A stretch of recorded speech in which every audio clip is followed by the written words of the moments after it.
hello, fellow star stuff. Hello. Happy Tuesday. Hello, Black Blue. I hope you've been doing well. And to anyone else as well, I hope you've been doing well. Let me go over to game screen. We are back with some more Never Seven, The End of Infinity.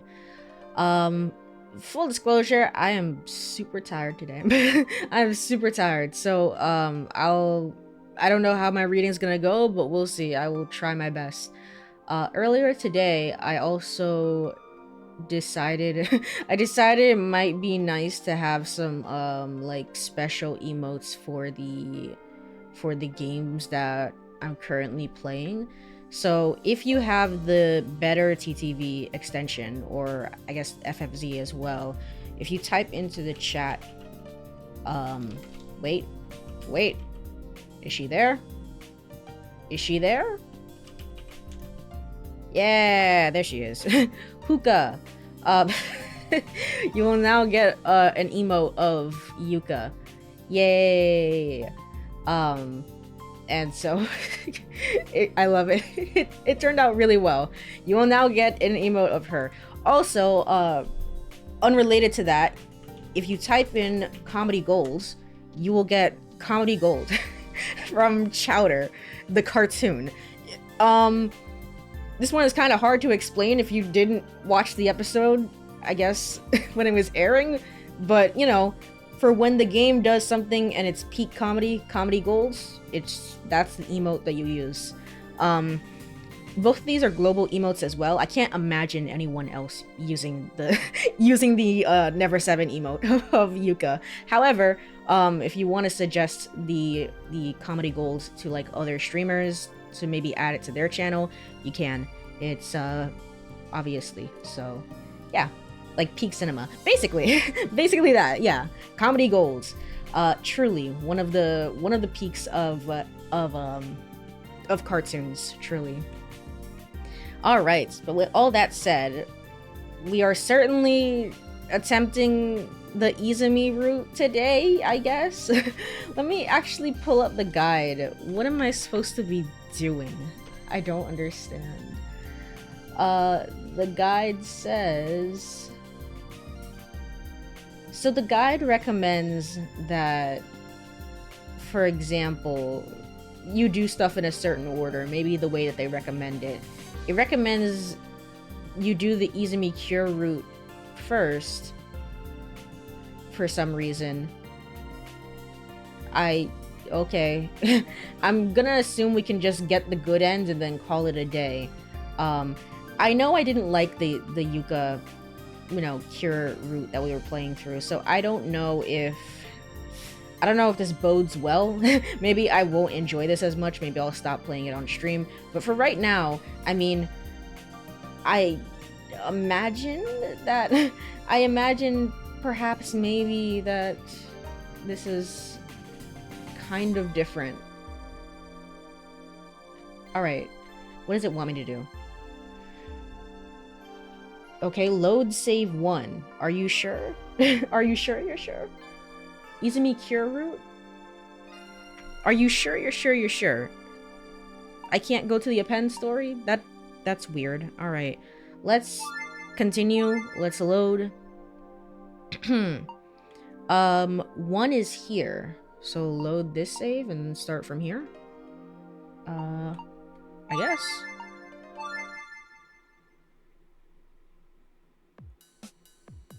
We, in other words, means Yuka and I. I want to go to the sea too. Okay. Hey, wait a second, Yuka. I guess I'll just go through skip mode. Yeah, okay, yeah, it's so nice hanging out with you. It's so nice hanging out with you, Yuka. Anyway, Haruka, I wanted to see the ocean too. Is the correct response. I want to see the ocean too. I blurt out the words that come to mind. Did I want to see the water? Me? That's a lie. That's a lie. Then why'd I come? I'm completely lost. Haruka doesn't say a word. Turning away, she looks out at the sea again. Did she figure it out that I lied? To be fair, you're pretty bad at lying, my guy. If anything is to be said about consistency of your character, it's that you're really, really bad at lying. And step by step, Haruka starts walking toward the water. Wait. Alright, and all this is the same. No way is the correct choice. No way. I can't seem to connect Haruka and the sea roaches. Maybe it's not that she likes the sea roaches themselves. Perhaps she is researching their ecology. Well, about that. She might be planning to write a paper about them. Yeah, that's it. Aren't we psychology students? I'm sure that's the case. What are we? Do we actually attend school? So that's why she's observing the bugs so intently. Hey, how far along is your research? I casually ask her a question. Research? Oh, she's upset. She hates that we asked that. Okay. She gives me an incredibly mysterious look. Am I wrong? Okay. Yay, we messed things up. So what is this? Just getting things wrong with every girl until you end up talking to Izumi anyway? Like you just can't avoid her, you can't escape her? I would assume that's probably what it is. In which case, interesting. I imagine that for the special emotes, the better T2B emotes, these will probably get cycled out with time. I fall silent is the correct choice. I won't defend Okiko. Who cares about him? Who cares? With pleasure is the correct response. With pleasure. I don't hesitate to answer. Haruka looks up abruptly as if she wanted to say something. However, her lips seal again and she returns to her expressionless state. That's settled then. Alright, all this is the same. That's kind of sad. So she's the rebound girl. Basically is what I'm hearing. I mean, it seems to be more standard. We are being kind of nicer to her. But it's also strange that you have to, like... I don't know, it's so strange that it starts out this way. Interesting. But I guess it's because she's technically the last girl that you meet. So that's why it's a little bit weird. To give her credit. Why not?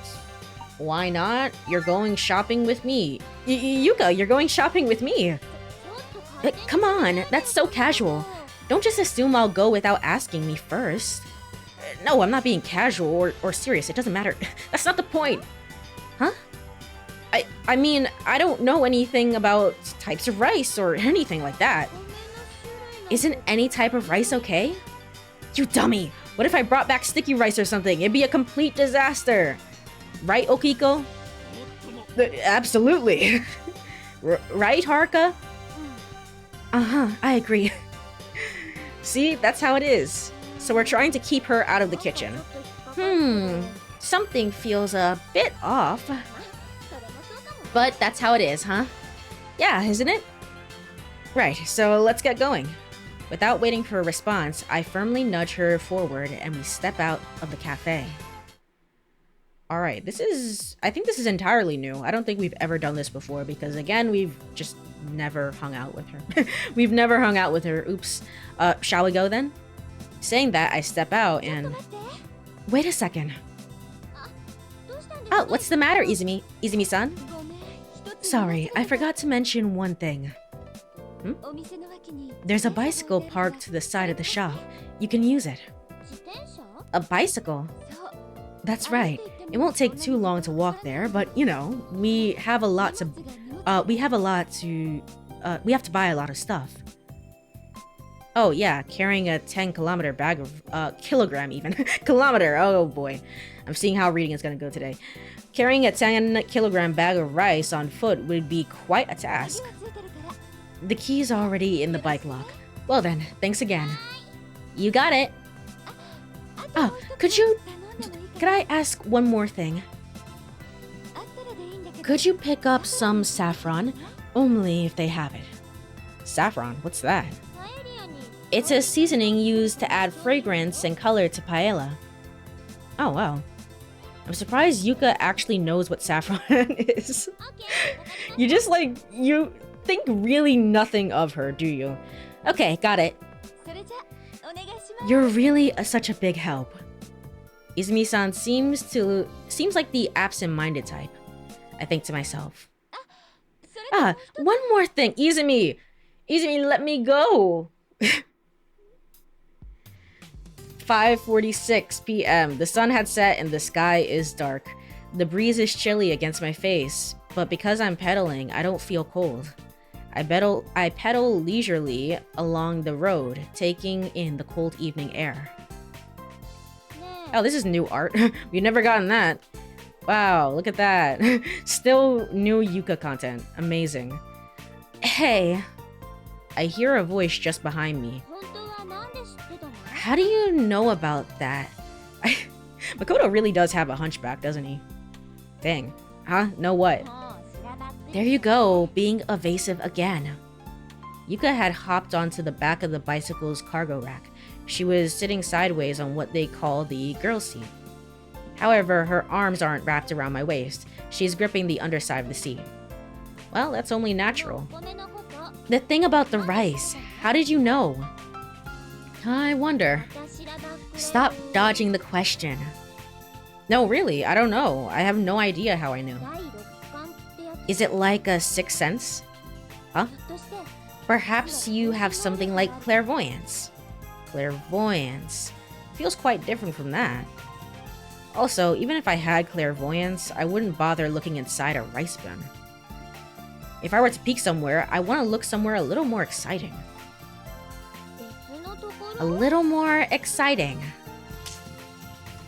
Yuka lightly slaps the back of my head. Didn't sound light at all. Ow. It's a perfectly timed smack with the right amount of force. What is the right amount of force? Explain. Video game, explain to me. Well, how about this? You knew before it happened that Izumi-san would soon notice they didn't have enough rice and panic, or something like that. So, precognition. Precognition? The moment I hear that word, a vivid image flashes in my mind. When I held Haruka up at Tsukiyama, I had indeed witnessed Haruka falling before she actually fell. I had known in advance that that would happen to her. But it couldn't be.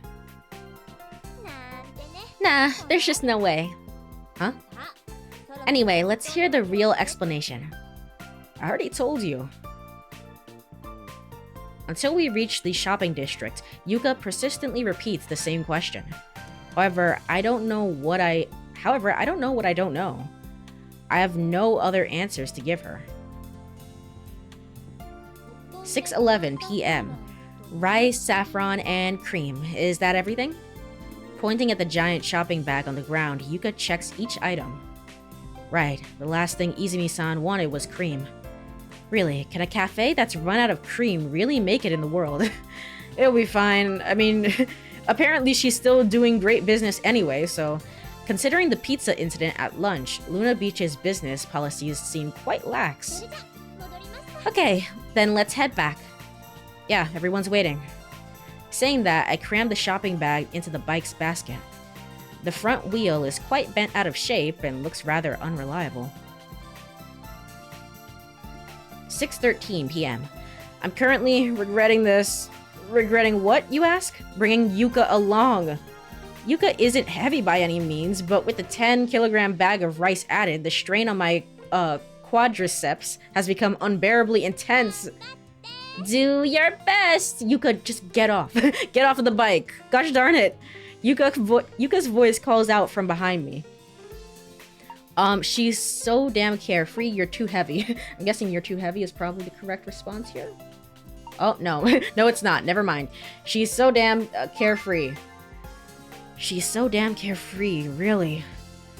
If I even slightly turn the handlebars, the crushed back wheel starts sliding, making the bicycle drift.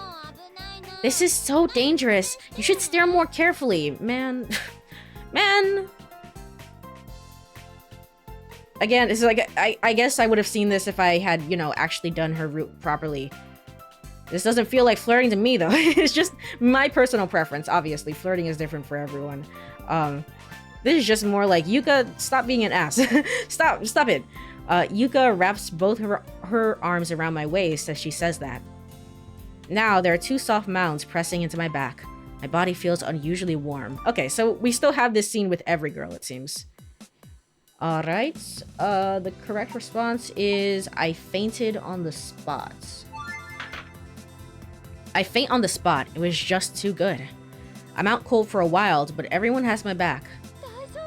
Are you alright? Makoto-kun. I'm alright. Your food, Izumi-san, was just even more delicious than I imagined, so I just... Did you really have to overdo your reaction like that? It seemed a bit forced. Yuka, I'm not on your route anymore. An exasperated Yuka scolds me. My reaction is natural after eating your cooking. I make sure to say that mentally. Oh, I thought that maybe the slightly old vegetables gave you food poisoning. We shudder at her words. Izumi-san, is that true? Even Okiko's face twitches, his expression pitiful. Oh, come on. I'm just kidding. Jeez, you guys took that so seriously. Izumi-san waves her hands about, trying desperately to explain. Hey, Izumi-san, that was a really harsh joke. I even had seconds. Rest assured, with your iron stomach, Yuka, that's nothing. So Yuka can withstand her own cooking, is what I'm hearing. Nobody else can. That cooking can kill, but she's fine with it. It's like, yeah, whatever. We never got an answer to that in her route, so... Big sis, that's so mean! Kurumi pouts in protest. Oh, I'm so sorry. Forgive me, everyone. It's okay, Izumi-san. This food is amazing. I say this partly to reassure her. Alright, and all this is the same? Is it? 8:29 p.m. After finishing all the cleaning, Izumi-san brings everyone after dinner tea. Okay. So it's interesting. The branching points for Izumi start very early on. Like, very, very early. You have to know what you're doing to get here. What is the correct response? Is all this really okay? How else do you think she's been cooking like that for so many years and never fixed it? I just assume she didn't eat her own cooking and maybe she had somebody else cook for her. Because I don't understand. Maybe she was just like, yeah, I've never actually had my cooking, but I assume it's the bomb. And it's like, no, it's not. Please stop. Are you sure all of this is okay? I ask. Don't sweat it. It's a way to make it up to you at least. Is Saki here?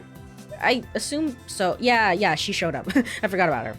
Izumi-san is probably referring to the pizza incident at lunch. But while I understand that she wants to apologize to Saki, I don't think she needs to go this far for us as well. Alright, all this is the same. Yes, Saki is there. Okay. I wonder is the correct response. And the next response is, I ask, does that feel good? And the next one is rush forward towards the two of them. It seems as though, how to describe it? It seems as though the, bluntly say I had a premonition. Okay. As though being nice to Haruka is part of the Izumi-san route, which makes sense, right? This was her original sister that she kind of rejected, and now she kind of feels bad about that. But at the same time, not being too nice to her. Not being too nice to her because you don't want to be on her route. So, interesting. I wonder how that's going to affect... I imagine you also have to be nice to Kurumi as well, but not too nice.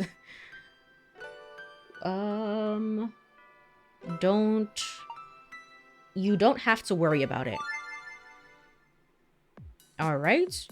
Well, that wasn't being very nice to Kurumi, but who can say? The correct response is, I'm gonna dive like a dolphin. At that moment, I become a dolphin. I take in a big gulp of air and dive into the pool. I go deeper until I reach the very bottom, then I start swimming towards the opposite end. Bubbles of air escape from my mouth. I decided to swim to the other side before running out of breath. I arrive. I float up to the surface. Whew. Emerging from the water, I take a deep breath of fresh air. Yay! Izumi, I think this is the first time we're seeing you in a swimsuit. Turning to look in the direction of the giggle, Izumi-san is sitting by the edge of the pool watching me. You're a good swimmer. Oh yeah? Yeah, and your breath control is impressive. You're quite something. Nah, not at all. Despite my words, I can't help but feel a bit pleased. Who doesn't like being complimented? And if it's by someone as beautiful as Izumi-san, it's an added bonus. But... Even so, I probably swim better than you, Makoto-kun. Interesting. Want a race? I decide to challenge Izumi-san. Izumi-san nods as if to say, you're on. Why don't we make a little wager? Okay then. I'm not particularly confident in my swimming abilities. It's just that the conversation has naturally led to this point. I'm not that good of a swimmer too, to be honest. It's like one of those, they say it's one of those basic skills, obviously, because you never know when you're gonna, when you're gonna need to swim. And I agree, it's one of those basic skills that everyone should probably develop. Unfortunately though, after years and years of swimming practice, I have not gotten any better about it. It's not one of my strong suits, unfortunately. I sink more than I float, so. It's just that the conversation has naturally led to this point. What are you offering, Makoto-kun? A coupon for an all-day back massage. How cheap? Can't you make it a week? Huh? I can really give you a massage? Yeah, my shoulders have been sore lately. Maybe it's due to my age. What? You are not old. You are 23, right? I get it. Izumi-san is running the shop all by herself after all. Her shoulders must be killing her. Alright then. Actually, no, probably not 23. More like 25, maybe. 25, I think. Yeah, that would make sense. Still though, not old at all. Izumi-san, if I lose, I'll help out at Luna Beach for a day, and I won't charge. Wow, really? A man never goes back on his word. Well then, what should I offer? A lap pillow is the correct response. A lap pillow. Izumi-san, give me a lap pillow. I blurted out without thinking, just really, really eager. What? And there's my alarm. There's my alarm. What am I saying? This could come across as sexual harassment, right? Yeah. However, Izumi-san gives a big smile and answers. Sure, why not? But only if you beat me. What? How do I interpret this? Does she have a lot of confidence, or... And then I'll even clean your ears as you're using my lap. Huh? Seriously? I don't care about interpreting anything anymore. A lap pillow with an ear cleaning? Let's go! I am winning this thing! This is an interesting side of Makoto as well. I psych myself up.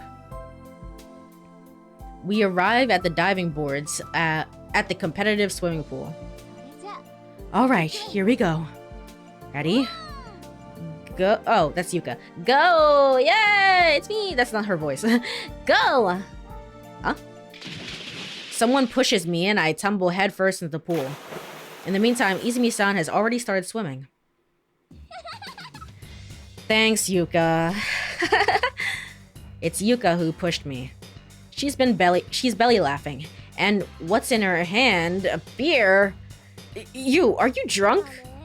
I also considered having the hookah emote be just like Yuka, but with her drunk expression. I considered that for a moment, but I was like, you know what? We keep seeing this one where she keeps bursting into the room over and over and over again. I was like, you know what? Let's put that one as her emote. Huh? Don't you need to start swimming? Huh? While I was dealing with Yuka, Izumi-san has already swam far ahead. My lap pillow! Huh? I start swimming frantically. I swim desperately, trying to catch up with Izumi-san. I desperately swim the crawl. I desperately churn the water. I desperately take breaths. I mean, I already knew that we would lose because, I mean, we have to spend a day working at the cafe. That is true. That's already canonically happened in multiple timelines, so... I'm probably swimming faster than usual. Yet, despite the effort, Izumi-san's even faster. By the time I'd swam about halfway, Izumi-san had already reached the finish line. After a while, I finally managed to get to the finish myself. What do you think? Impressed? I'm guessing damn impressive is the correct response. Yes, it is. Alright, cool. Damn impressive. I'm damn impressed. I honestly admit defeat. Even without Yuka's interference, I probably wouldn't have won. Izumi-san's just that fast of a swimmer. Makoto-kun, you're a good loser. Well then, Makoto-kun, you're going to have to work for free at Luna Beach. Okay. You can pick any day that's convenient for you. Okay. After getting out of the pool, we sit on the edge. We dip our feet into the water. Yes, just like last night. Oh, new key artwork. Interesting. Very, very interesting. I mean, I can see, like, out of all the characters, I do think Izumi is the most beautiful, right? I guess it's more like a maturity appeal, I guess. Huh? What's wrong? Even though, again, she's 25. 25 to Makoto's 21? 22? I don't know. I don't know. Come to think of it, it's been a while since I enjoyed any free time like this. I don't really hang out with young people like you. How old are you? So you're always busy with work. Well, not exactly. To tell the truth, lots of things get tough once you become a working adult. A working adult, as in 25. Just 25, generally. I mean, even before that, okay. To be honest, I always liked Haruka the most. Yeah, I agree. I like Haruka the most as well. It's just more so in terms of, like, appeal. I guess, like, general, like, first impressions vibes, if that makes sense. The more mature, like, yeah, I've got this is kind of nice. So, becoming a working adult, I'll be there in 2 years. Oh, okay. So, you're, hold on. 18, 19, 20, 21. Wait a minute, what? What? What are you telling me? So you're 19 or 20? Oh, but before that, I have to start job hunting. It doesn't feel real yet. What does it mean to become a working adult? What's wrong? You suddenly went quiet. Well, it's in 2 years, I'll be a working adult. And it kind of doesn't feel real yet. In fact, I have no idea what I'll be doing then. Well, someday you'll figure it out, won't you? You'll be okay. I'm sure you'll become an excellent member of society, Makoto-kun. Think so? Yes. Why? Why are you so sure about that? You questioning me like this shows your lack of confidence. Confidence, huh? You know what? I don't really have much confidence. After all, I'm not even sure if I'll graduate. You haven't been attending classes much? Apparently not. Apparently, canonically, we have not. We barely attend classes. Didn't they say at the start of the game they were all like 20 to 21? I guess they did? Somehow I remember Makoto not attending classes, and yet I didn't remember their age being stated within the game. Okay, so it's probably 20 to 21. It's been a while. It's been a long time. So I think they did say that. I do kind of remember that. Not much, more like not at all. I chuckle self-deprecatingly. Izumi-san returns the smile. I've hardly earned any credits and I'm on the verge of failing. My guy, what are you doing? But by begging the head of the department, you managed to advance to the 3rd year, right? Oh, 3rd year. 3rd year. So 18, 19, 20. 20 years old. Well, yeah, that's pretty much it. Izumi-san wears a constant smile throughout our conversation. I honestly can't remember if they said that or if I made it up. I vaguely have a memory of them saying it, so I don't think you made it up. I think you're actually you're right there. So, Her smile is gentle, like a teacher listening to the troubles of a struggling student. But it's been tough for you, hasn't it? Isn't the psychology department the most challenging in the School of Humanities? Is it? I guess? Yeah. I mean, huh? Well, it seems that way, even though I barely attend class and I haven't learned anything really. But Izumi-san, how do you know I'm in the psychology department? What? Oh, Demon God, I knew it! I knew it! You're traveling back in time, I knew it! You can't fool me, Izumi. You can't fool me, I see through your tricks. What does it mean? Because I heard it. Yeah, I heard it from Yuka-chan, you know? You're really bad at this. You're really, really bad at this. Izumi-san's expression seems to stiffen ever so slightly. She shifts her gaze downward, splashes her legs in the water. But it's kind of funny how Izumi still acts like such an old lady despite being only a couple years older. Yeah, exactly. And I mean, we haven't confirmed her age per se, but like, so I guess like it's still possible she could be 30. But I mean, 30 is still not like super old. But I mean, I guess, right, 20 compared to 30 is obviously a huge jump. So if that were the case, that makes sense.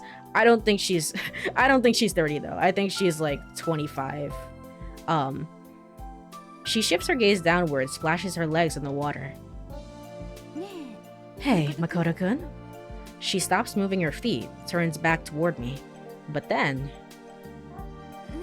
No, it's nothing. Saying this, she looks away. Huh?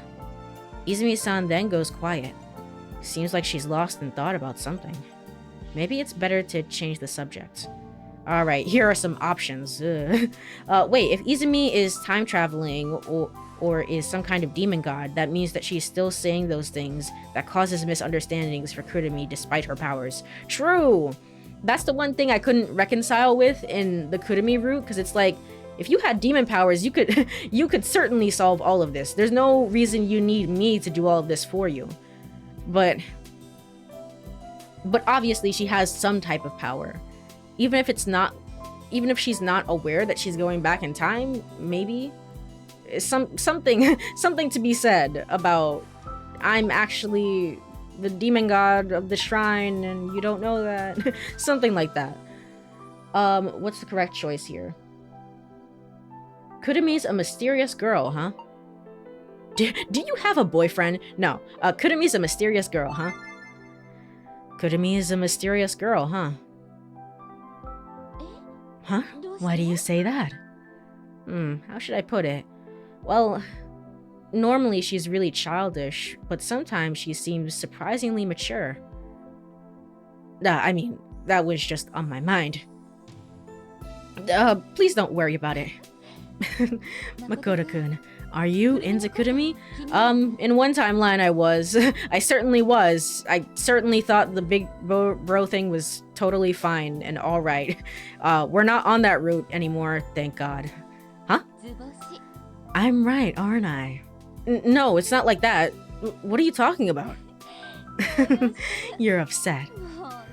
Guess I don't have a choice, huh? In that case, why don't I give you a hand? Stop it! Hey, just confess straight up. Izumi-san playfully pokes me with her index finger, her look mischievous. I didn't know that Izumi-san has such a childish side as well. Izumi Morino-san, huh? I suddenly recall something. The name Morino sounds familiar to me. Oh, I guess we haven't gotten that piece of information yet. Oops. I felt a sense of deja vu the first time we met. I've definitely heard that name somewhere. I remember. Speaking of which, Izumi-san, your last name is Morino, right?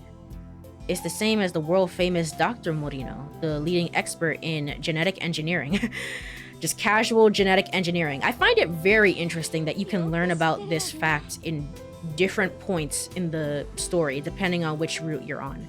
Because I remember I got this fact relatively early on, probably more than I was supposed to, based on, what was it? It was because I hung out with Kurumi that one time, and I probably shouldn't have done that. Wow. Sorry if you hear my dog barking in her sleep. Wow, you know about him?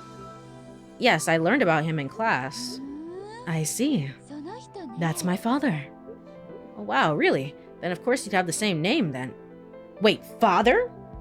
What? Your father. You're saying that Dr. Morino is your dad, Izumi-san.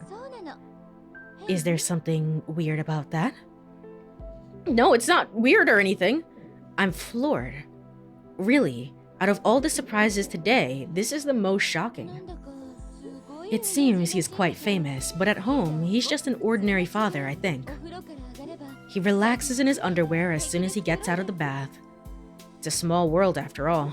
But for Izumi-san to say that Dr. Morino only seems quite famous, quote unquote, does she really understand what he's done? Like, do you really understand the implications of all this? Ah. Suddenly, Izumi-san jumps up. What's wrong? Yeah, I need to make a call. Make a call? I may have forgotten to make sure the back door is locked. I should ask Kurumi to check for me. And you don't know that Kurumi is going... I mean, she's probably gonna go out and look at the sea. You don't know that. Huh. If Kurumi's there, isn't everything okay? Yeah, but just to be safe. Alright, Makoto-kun. See you later. Oh yeah, it is a Makoto. Oh god. Oh god, get me out of here. Acting real sus right now. True. I don't know what her intentions are. I don't... This is very interesting. I don't know what to think about her. Hey, this is Makoto-kun. After parting ways with Izumi-san, I feel thirsty and head to the refreshment stand. There, I meet up with Yuka. Beer in hand, what a surprise. What's wrong? That's a hell of a look you're giving me. Have you already forgotten? When I was swimming with Izumi-san earlier. Ah, yeah, that! You really get on my nerves, you know that? What? It was just a little joke, wasn't it? Because of that little joke of yours, my shoulders begin to shake. Damn it, I can't forgive her. My, it is just really unmanly of you to keep soaking over every little thing like this. Even though I'm sincerely trying to apologize to you. When did she apologize? The audacity! Truly, Yuka. Fine, then shall I make you prove it? Huh? Treat me to something. Okay, no prob. Huh? I'm taken aback by how easily she agrees. Alright, and this is us spending time with certainly one of the characters of the game. Alright. But I was saying that, like, I think as different playthroughs of games, like, come and go, we'll probably switch out different emotes. So the hookah, which, again, it's very interesting that you say it as hookah, but the hookah emote won't be there forever, but at least for a little while, because, I mean, it's been a very long Let's Play, so it's kind of influential on in terms of types of games that I played. It's probably right up there with 428 Shibuya Scramble, so... Try to deflect things smoothly. Talk about premonitions again. So you need to talk about premonitions in Izumi's route, whereas in the Kurumi route, you had to avoid doing that. Very interesting. Who is the correct response? Go to Haruka and Okiko. Again, always prioritizing Haruka. Very, very interesting.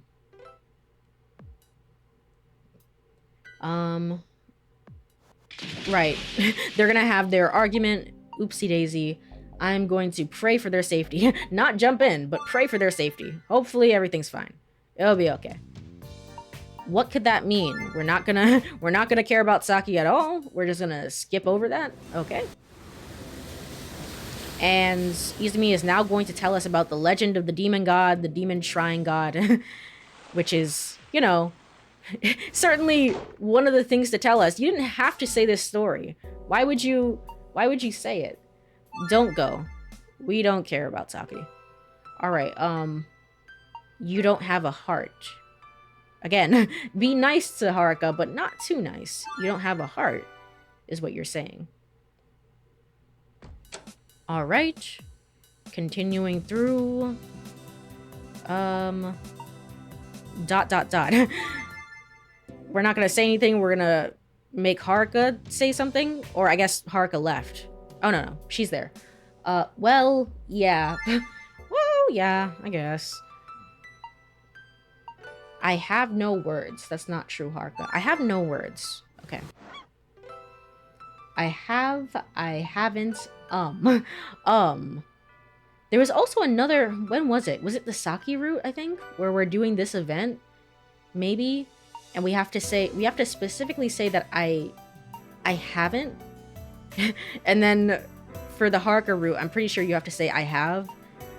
And then now we have to say, I find that very interesting as well. How could this possibly affect anything?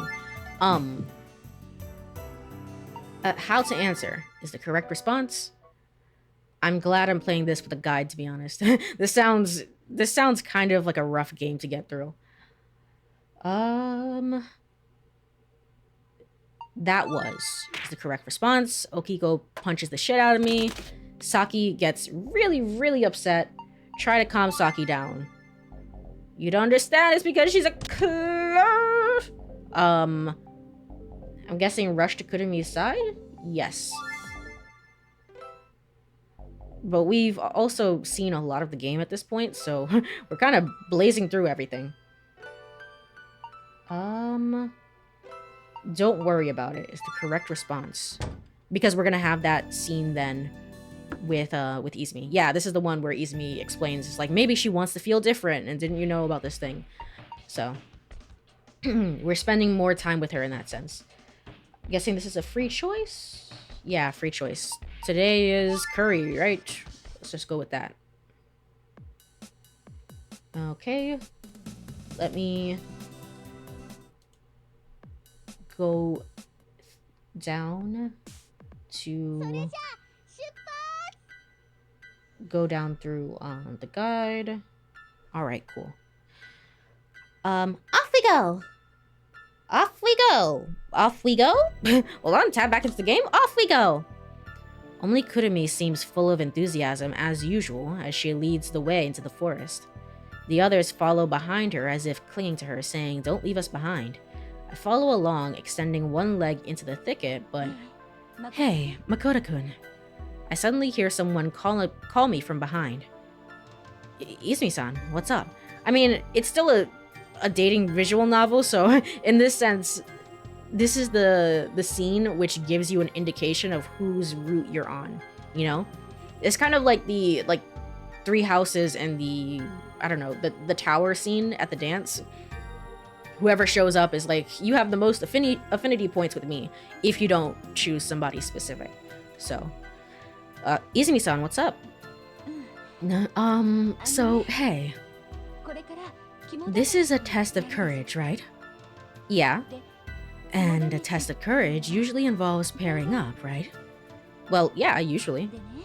So, when we get there, I think we'll have to play rock, paper, scissors to pair up. Yeah, and and the ones who show the same hands are a pair, that right? Yes, exactly. So, I wanted to discuss something with you. Makoto-kun, could you go rock, paper in that order? What? I'll also play in that order. Huh? That means if we keep showing the same hand in that order, in the end, it'll be Izumi-san and I as a pair, no matter what. Yes, that's right. I don't know how to answer. Izumi-san's true intentions are unclear. Is it simply because being with a boy would be less scary? Or maybe she specifically wants to be my partner. Well, if you don't like it, it's okay. Rare to see her blush. True, it was a rare sprite there. Very cute. No, that's not it. Anyway, I'll stick to that order. Makoto-kun, think about it, okay? Leaving those words behind, Izumi-san follows the others. I'm supposed to think about it, huh? I perform a confused monologue, although I was actually harboring some personal embarrassment. Alright, 8:18. At that moment, my eyes meet with Izumi-san's. Here we go. Rock, paper, scissors? Shit. What did she tell me? I think she said rock, paper, rock, paper? Hold on, where's... let me save. Now's as good a time as any to make sure that I save. Let's do... Which one? Let's save over this one. Number 3. Cool. What does it say? Test the courage of terror. Okay. Then let's go over to help. Ooh, text log. Backlog is triangle. Okay. Hopefully I can see it. What were you saying to me? Oh, I have to I have to go all the way up. I don't know how to answer. Yeah, could you go rock, paper, rock, paper? Okay. It's not paying attention at all. Rock. Shoot. Everyone puts their hands out simultaneously. I go rock, Haruko goes paper, Yuka goes paper too, and Okiko goes paper as well. Just as we had discussed earlier, Izumi-san indeed goes rock. Ah, that means Big Bro and Big Sis are a pair, right? Izumi-san looks at me and soundlessly whispers, thank you. Now it's Okun, Yuka-san, and Haruka-san's turn to play. And Okiko proceeds to eat shit, okay? Here are the rules Kurumi gives us. There's an old well somewhere in the cemetery which you must find in pairs. Once found, you have to leave your mark on the wall of the well as proof. Then return to the starting point. Our pairs were decided by playing rock, paper, scissors. I only had to play rock once, really. I didn't have to remember anything else. Our pairs were decided by playing rock, paper, scissors, and we ended up going first. The next pair would start 10 minutes after us. By the way, I won at rock, paper, scissors. Since we could choose our preferred order, I immediately picked the leadoff spot with the shortest waiting time. Yet for me, whether it was first or last, it didn't really matter. There's something that's bothering me. That is why Izumi-san asked me to pair up with her. Is it because she didn't want to be alone? No, that's not it. Izumi-san doesn't seem the least bit scared.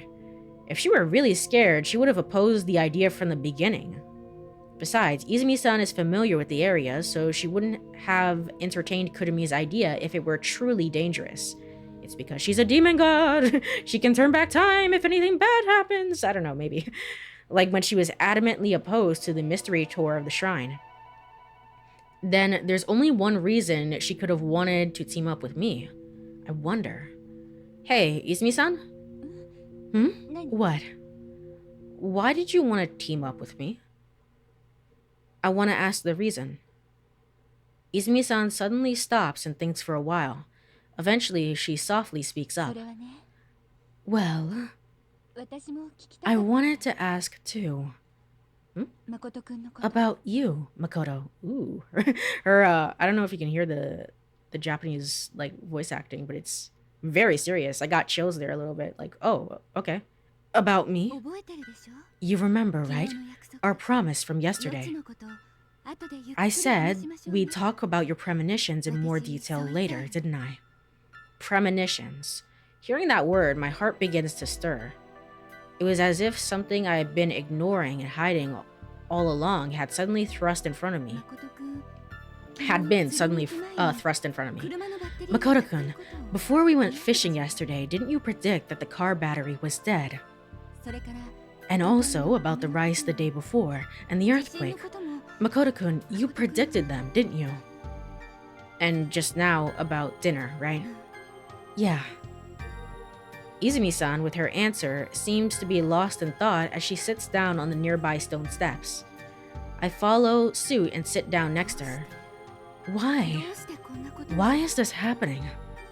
This happening? Her choice of words gives me an odd sense of unease. They're actually very similar to the Yuka, the Yuka words that she says right in the scene that I took the emote from, where she's like, "Why? Why is this happening? What's going on here?" I think is what she says. Very, very similar to that. It was as if she knew something I didn't. Because having a premonition, something like that, it shouldn't be possible. So why? Why can you see the future, Makoto-kun? I was about to say something like, "Oh, so I can see the future and you can see the past?" And then I thought maybe that was a little I mean, it makes sense, like far in the past, but like the way that I was phrasing it is like, yeah, she can see the past. She has memories. Why did I say that? Izumi-san, looking up, stares at me with a serious gaze. Please, tell me. Her pleading eyes shimmer in the moonlight. They are so beautiful, so pure, it sends shivers down my spine. Izumi-san, my fingertips tremble slightly. I want to give an answer to those eyes, but I can't. Right now, I don't know anything, not even about myself. Izumi-san, I really don't know why I can predict things like this. Why I had that dream. Dream? I nod. It feels like I can tell Izumi-san everything. No, on the contrary, maybe I want her to hear it. I'm sure that she can understand the deep turmoil in my heart. It all started that morning. The morning of the 1st, from the moment I had that hopeless nightmare. What kind of dream was it? A dream where somebody dies. Huh? Where somebody dies? I just can't remember who it was, but for some reason, I only remember the date. Saturday, April 6th. If it was, just like before, a premonition, Izumi-san listens to my story, her lips tightly sealed. This is the only time we've ever done this, I think. Right? I don't even think... It took a while for us to get to this point in the Yuka route as well. So, huh. Sometimes her gaze wanders as if she's deep in thought. Maybe I've lost my mind. I don't understand at all what's happening to me. Like there's someone else inside me. Then, Makoto-kun. Izumi-san suddenly murmurs. Murmurs? Oh! And embraces me. Look at me. Blank protagonist-kun. I wasn't expecting that, but okay. Wow. Are you saying just forget about it because I'm a demon god and I don't want you to think about those things? I don't want you to think about my magical demon powers. Maybe, or maybe Izumi is just actually a nice person. Everything has to be a conspiracy theory. Oh man, this is what Zero Escape does to a person. Did you not tell Yuka? We did. It just took longer than this point, certainly, for us to be like, hey, let's sit down and actually talk about things. We're really, really early in explaining things and stuff like that. And embraces me. The warmth of her soft cheek against my cheek. Or her soft chest, even against my cheek. The abruptness of it all leaves me speechless. I can't move a single finger. It's okay. Everything's going to be fine, I'm sure. Don't worry. You'll be back to normal in no time. Everything will be over. Izumi-san's kindness envelops me. An endless kindness that just gives and gives. It's a sense of tranquility, like being embraced by a goddess. Before I knew it, the pain inside me has completely disappeared. How long have we been like this? Drifting in a doze, time passes slowly. Finally, Izumi-san whispers in my ear. Anyway, don't tell anyone about your magical dreams, okay? Anyway, don't tell anyone about the dream, okay? Everything's fine. You don't have to worry about anything, Makoto-kun. She whispers and gets up. The euphoria I'd felt in that tranquility stays with me for a while. Very suspicious, but okay. When my hazy mind finally clears up, The test of courage has already finished. All right. Well, with that scene out of the way, it's about time for us to take break here. So I'm gonna go over to Burb screen. I'm gonna go get some water as I usually do and stretch and do all that good stuff. And I suggest that you do the same. I will be right back in about 3 minutes. So see you then. All right, I am back. Let me go over here and then tab back into the game. I realized that I went on break and there was no music playing. So I went back to the title screen. I saved and went back to the title screen. I probably should have been more cognizant of that. My apologies. All right, continuing. Let's load from where I literally just saved. Yippee! Thank you for the welcome back. In the quiet, serene forest, the only sounds are the footsteps of the group. Izumi-san leads the way towards the lodge. I've worked up quite a sweat. Yuka looks glum as she peels her sticky clothes off her skin. Tell me about it. Okiko agrees with wait, I can skip through this. What am I talking about? Alright, why am I reading this? Silly me. Alright, let me get back up the guide so I know where I need to go. And then we enjoy some time in the hot springs. I think there's a choice coming up. Yeah, I was like, maybe there's a choice to spend some more time with her, like at the pool. I distinctly remember that. We go over here and continue to soak. I can handle this. Keeping it to myself, I begin a one-person endurance competition. This proves to be a mistake. I can't hold on. My consciousness is drifting away. That's really dangerous, Makoto. Don't do that. Thud. ... And then I died. Unconscious, I have a dream. It's a dream where I've turned into an octopus boiling in a pot. Are you okay, my guy? It's truly a tragic dream. Oh, when I wake up, I can see Izumi-san's face. Izumi. Yes, Makoto? Am I a pretty octopus? Yes, Makoto, you are. Not just Izumi-san, but everyone seems worried as they peer at me. Oh shit, well, okay, my bad, guys. Are you okay? Izumi-san gently asks. And my head is on Izumi-san's lap. In other words, I'm getting a lap pillow, okay. Oh, I'm such a lucky dude. That's the first thing you think about as you wake up. I indulge in the feeling of Izumi-san's thighs pressing against the back of my head. Apparently, I had fainted and been pulled out of the hot water. Everyone was concerned about me. Well, there was one exception. Yuka, her face bright red, curses at me in a drunken manner. It seems she's been drinking, even here. As she's drunk, her words are particularly unpleasant. How pitiful! Is this how men are like you? I receive a powerful forehead flick. Ow! That hurts! Someone, please stop her. I plead with tearful eyes. What was the point of that? I was like, I got the lap pillow, I guess, and that was it. We didn't really learn anything else about her. That wasn't as extensive as the other scenes. What is the correct response? I didn't ask you. Shut up, Kurumi. It's so strange, but somehow that's the correct response. Again, prioritize Haruka over Kurumi, I guess. That's wild. Anyway, she's so angry at me. And I'm going to Himegahama. I decide to go to Himegahama with Kurumi. Oh, I see. I was like, oh, well, everyone else is doing something. Okay. However, at some point, I can't find her anywhere. Hey, Kurumi? Huh? Where'd she go? Hey, Kurumi. Kurumi. Kurumi-chan. I search for her. The bedroom, loft, kitchen, bathroom, restroom. And just to be sure, I even checked the trash bin. I checked the trash bin for Kurumi. You romanced her in one timeline, my guy. What is your thought whatever. Whatever. Why am I asking questions? In that case, I put on my shoes and head out the front door.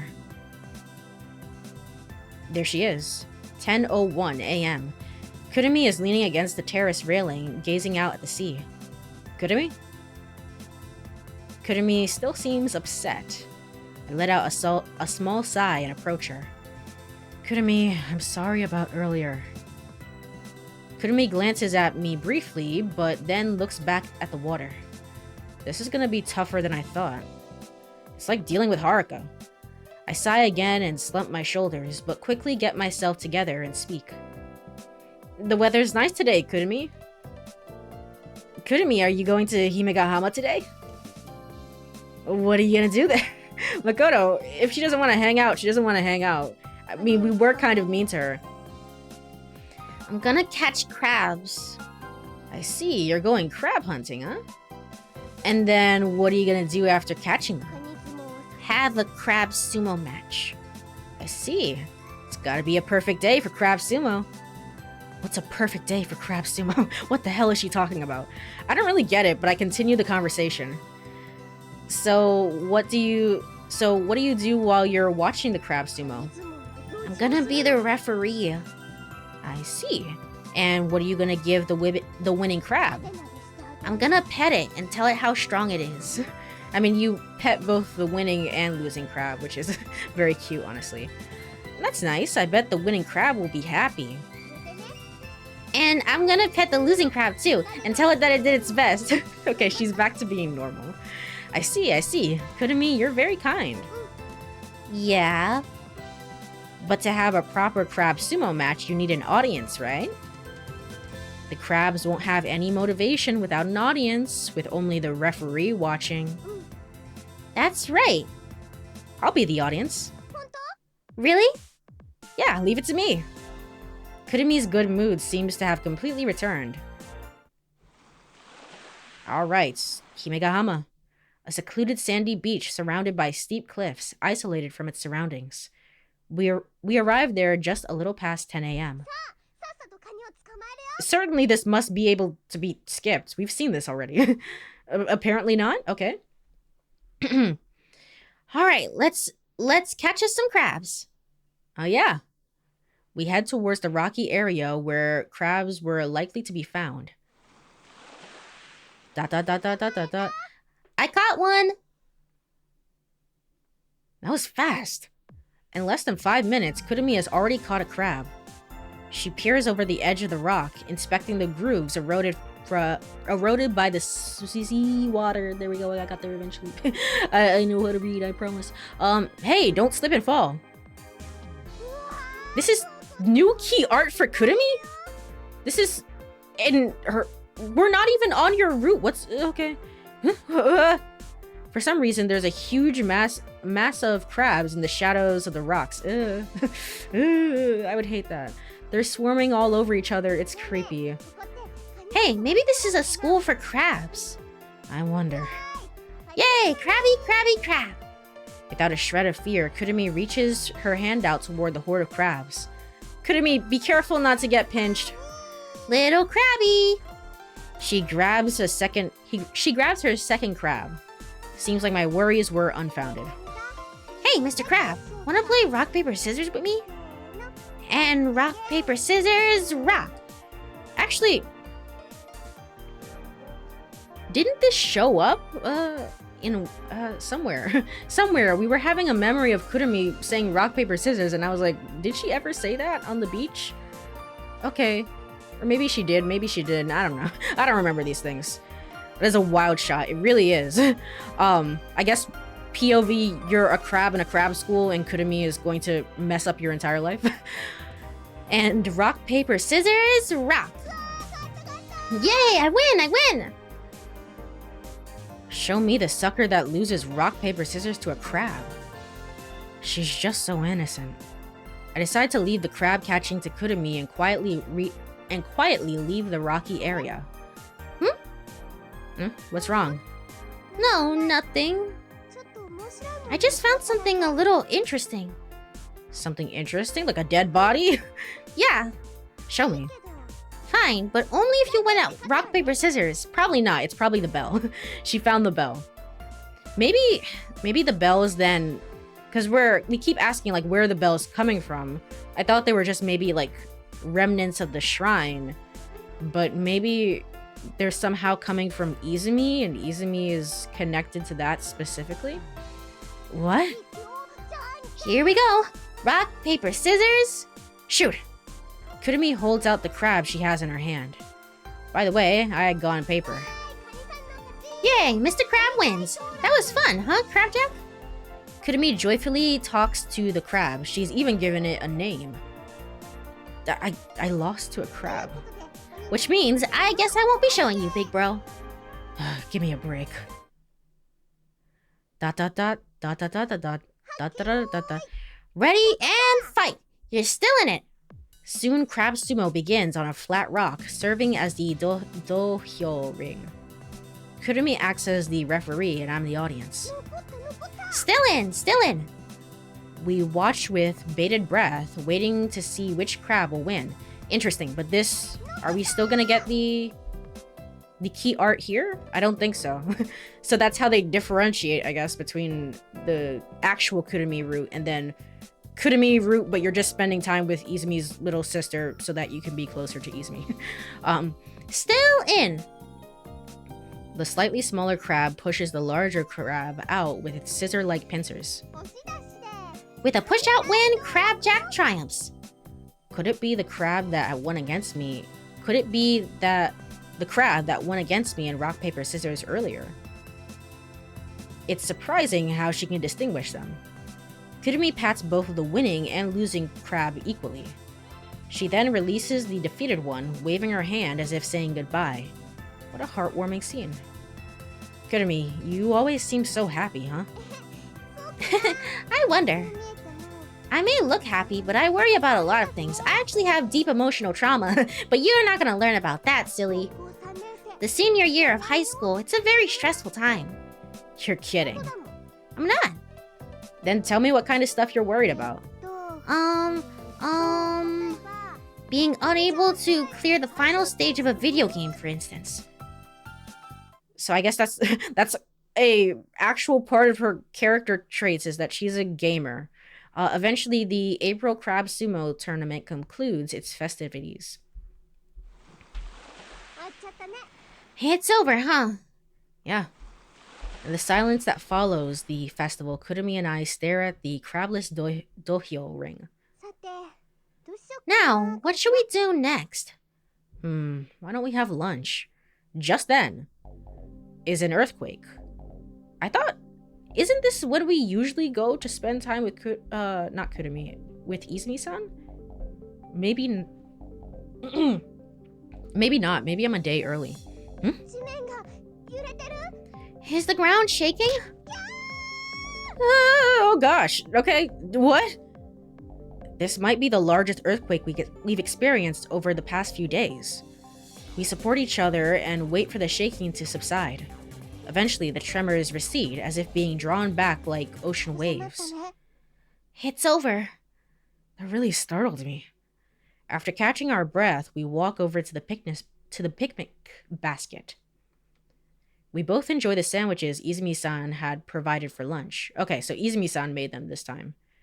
I really appreciate what you and Izumi-san have done for us. I say after a swig of black tea. Huh? Kurumi, mouthful of sandwich, gives me a puzzled look. I mean, you've done so much for us, even though we don't really have a connection to you. And without Izumi-san, we might have starved by now. Don't worry about it. It's totally cool. Kurumi quickly finishes chewing and replies. And besides, Big Sis has a connection to you guys. Huh? Because she's at your university. What the What? What do you mean she's at our university? She didn't think to say anything? Nobody ever thought to... No one recognized her? I mean, I guess it's fine. You know, not everybody in a university knows each other. That's not uncommon. But also, Izumi didn't think to say anything because of her magical demon powers, obviously. As Kurumi starts to say more, she awkwardly covers her mouth with her hand, making a guilty expression. So you knew you weren't supposed to talk about it either. Ooh, okay. At our university. What do you mean by that? I wonder. After thinking about it, she really has no connection to you. Hey, don't play dumb. Wait, didn't Yuka say before about a professor or a leader that hosted this trip?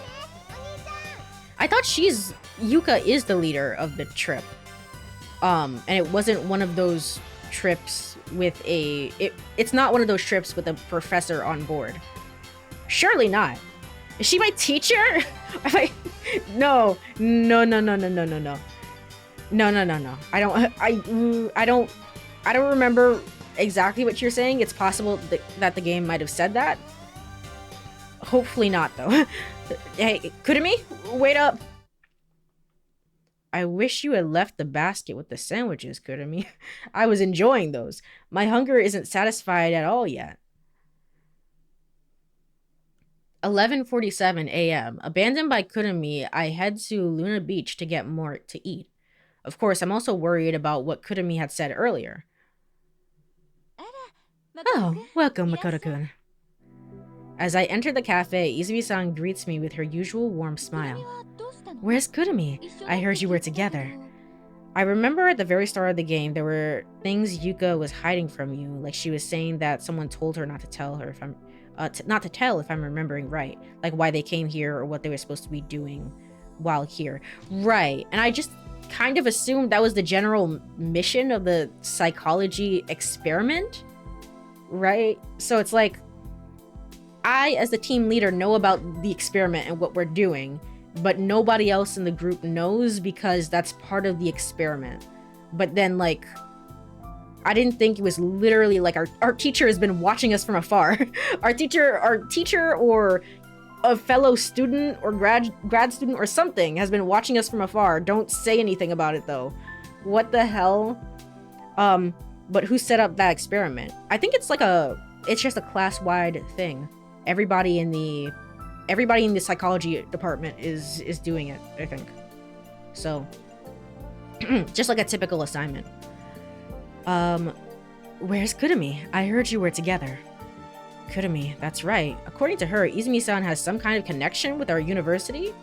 I stare at Izumi-san, curious. Is there something on my face? No, it's nothing. There is something you want to talk about, isn't there? What should I do? Maybe I should just up and ask her. Hey, I heard from Kurumi.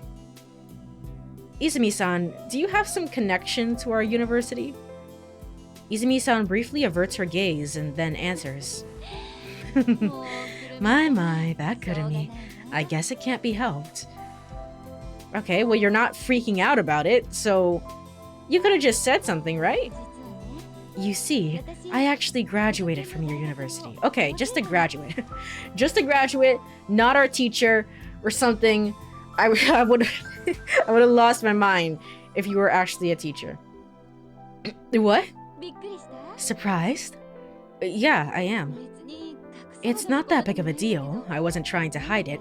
I just didn't have the right opportunity to tell you. Isn't that right? It feels way too late now. Perhaps we might have unknowingly passed each other on campus. It's a bit embarrassing. I guess that's technically true. But only if you were like 25 years old, so close to us in age, I would assume, right? 24 even. So even younger than that. Oh, so that's it. Izumi-san is an alumni of our university. It's a small world. I think to myself. ... I mean, there's got to be more of a reason about why you decide to hide that specifically. That's really freaking weird to, like, I get your reasoning. That seems normal to me. Like, if someone said that in real life, it's like, oh, I just never thought to bring it up. That makes sense. But game-wise, you're looking hella sus. You're looking hella sus, Izumi, I will say. Whew, that was delicious. I finished the shrimp pilaf that Izumi-san has made, which finally satisfies my hunger. As Izumi-san cleans the dishes, she has a pleased expression on her face. By the way, yes? Are you free for the rest of the day? Huh? Yeah, I am. Did you hear from Yuka-chan? We'll all be meeting at Luna Beach at 5 p.m. today. Yeah, but what's happening at 5? We're going to have a barbecue. which is gonna be super awkward. Super duper awkward, I guess. Old people can go to college. Well, true. True. I didn't mean to infer that. Still though, I don't think that's what the game is implying. I think that it's probably going to be something like she's very close to us in age. So, we're going to have a barbecue. Oh wow. So, there's some prep to do. And I have the cafe to run, right? Uh-huh. Looking around her completely empty shop, it might not be the most convincing argument, but I nod anyway. So, I was wondering if you could help with the preparations, Makoto-kun. Oh yeah, I get it. Wait, huh? Can I count on you? Leave it to me? Actually, I have something to do. I'm guessing it's leave it to me. Yes, leave it to me. Yeah, you can. Leave it to me, Izumi-san. Really? You're a big help. Thanks, Makoto-kun. Saying that, Izumi takes my hand and squeezes it. The feeling of her palm filled with so much enthusiasm. Should she really be this happy about it? Despite the thought, as I watch Izumi-san smile with joy, my heart feels lighter than air. Interesting. I end up going to the shopping district to prepare for the barbecue. But we've never gotten this scene before? This is a very, yeah, this is a unique scene. So we did spend time with her, and maybe we would have gone with her at this point. Interesting. There are a lot of things I need to buy, like beef, green peppers, onions, oil, and beer. With this much stuff, it's not easy to walk back from the shopping district. So I decide to ask Izumi-san for permission to borrow her bicycle. I straddle the seat, put my feet on the pedals, and off I go. Or so I think, but suddenly I remember something. Come to think of it, weren't there some onions at the lodge from yesterday? Kurumi said don't put onions in, so they shouldn't have been used for dinner. Now what should I do? What are you talking about? What? Okay, apparently I need to create a new save slot. Create save slot number 8. What? At 32, common route, BBQ prep. The correct choice is go back to the lodge, apparently. I still don't understand why we need to do the cure route versus just the regular Izumi route. But okay. Alright, go back to the lodge. It would be a waste to buy them again. Yeah, I guess I'll go back to the lodge for now. I turn the front wheel of the bicycle westward and start pedaling toward the lodge. I climb the long hill, panting heavily. I park the bike and rush up the short stairs. Then I open the lodge door. Ishihara! Out of nowhere, I hear Okiko's voice. The guy who'd been lying on the living room sofa jumps up in a panic. Huh? Okiko, what are you doing here? What do you mean, what am I doing? It's not like it matters what I do, right? While speaking, Okiko eyed something from behind his back. What the hell? Well, I guess you're right. You're so weird, my guy. Anyway, Ishihara, what'd you come here for? So you're not a great person, maybe. I don't know. I don't know who you are. Maybe you're an assistant of Dr. Morino and you're helping with clone investigation. Or I don't know. Or maybe you're stealing the bell or something. Oh, I almost forgot. Onions. Where are those onions?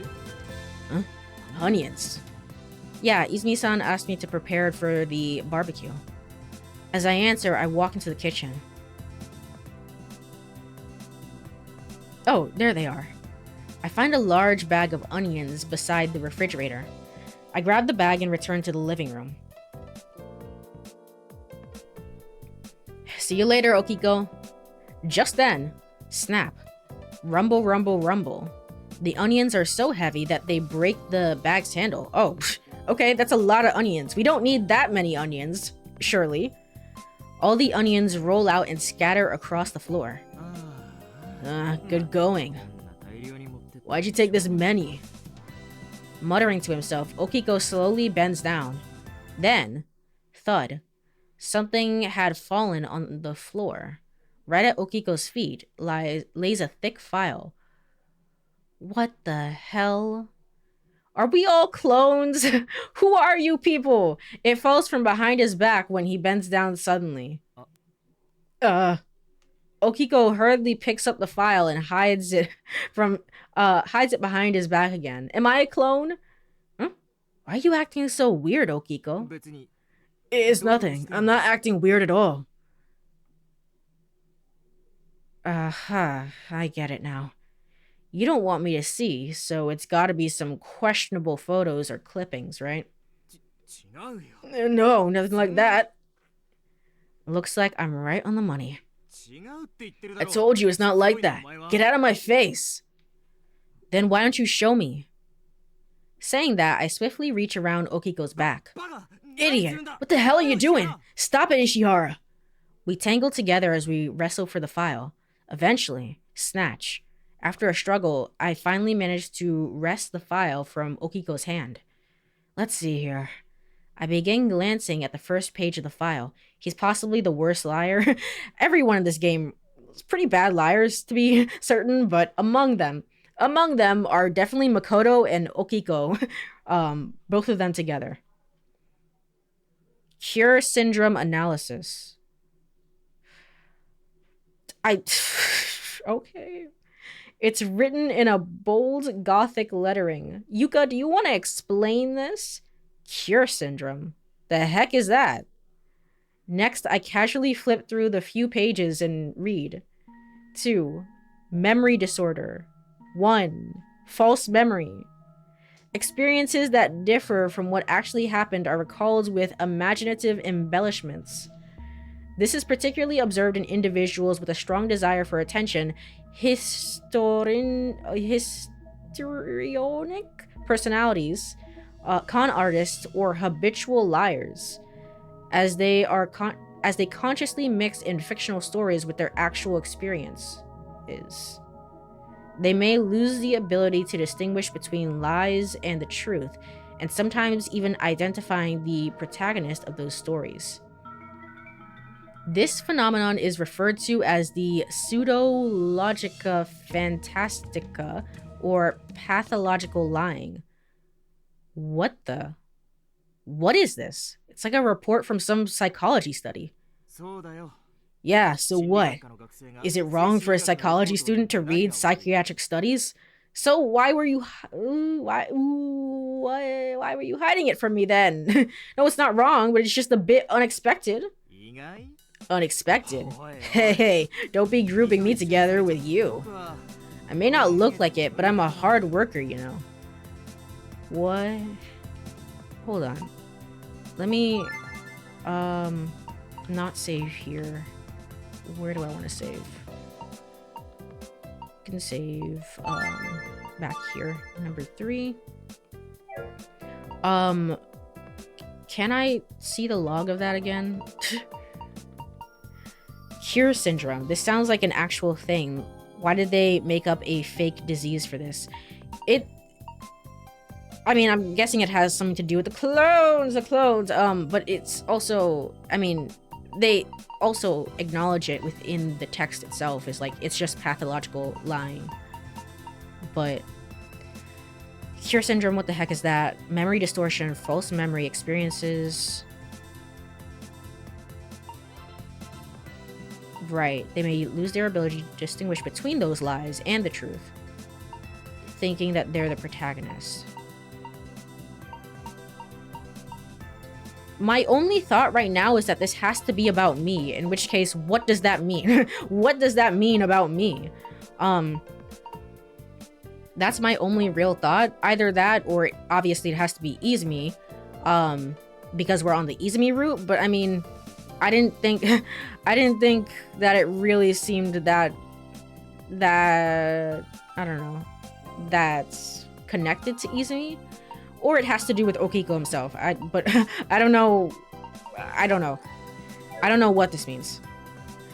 Are they implying that Makoto's visions are from the disease? Possibly?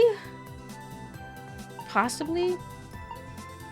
Pseudo-pathological lying. Protagonist of those stories. strong a desire for attention. Or maybe he's bringing up this study to be like, hey, actually, Makoto, you're full of shit. And I don't know, maybe he's trying to, like, make sure that everyone thinks that I'm a loser or something. I don't know. I don't know what's going on here. I may not look it, but I'm a hard worker, you know? I just don't want everyone to see me putting in effort, that's all. Okiko quickly snatches the file back from me as he says this. A hard worker. Really now. I mutter to myself as I pick up the torn plastic bag and begin gathering the scattered onions. Once I pack all of the onions into the bag, I hold it closed. Well then, see you later, Okiko. Don't be late for the meeting time, okay? With that parting remark, I leave the lodge. It's freaking weird as hell. I don't know what's going on. 1:07 p.m. I drop the onions off at Luna Beach and head back to the shopping district. Or maybe it's like it happens to a lot of people and they're all seeing alternate realities, but the general populace doesn't believe them and thinks it's a disease. Or maybe along that lines, it's like everyone thinks it's pathological lying.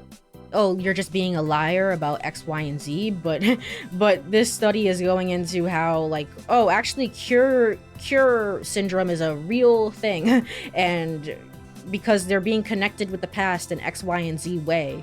So it's under top secret development, I guess, maybe, or study, rather. Leaning my elbows on the handlebars, I pedal leisurely while thinking about what had just happened. Bad Okiko, huh? To be studying at a retreat of all things, really. But wait, this is a seminar retreat, isn't it? Does that mean we're the weird ones for not studying? Studying, huh? I don't attend class, so I wouldn't know, says Makoto. It's like, gosh darn it. Memory disorder, pseudo-logica fantastica. Despite being a psychology major, I have no idea what these things mean because, again, I never attend class. Of course, cure syndrome, or whatever it is an unfamiliar term to me. Cure syndrome. What does that even mean? I guess I should start studying seriously soon as well. 1:36 p.m. Arriving at the shopping district, I quickly gather the items I need at the small supermarket near the entrance. Beef, bell peppers, oil, beer. Alright, that's everything. Muttering to myself, I mount the bicycle. The front basket is filled with groceries, and I load the case of beer onto the rear carrier. Why so much beer, though? It's all for Yuka. You know the answer to that already. It's for Yuka. Before going shopping, I'd ask Izumi-san that question. The answer I received was... because Yuka-chan asked for it.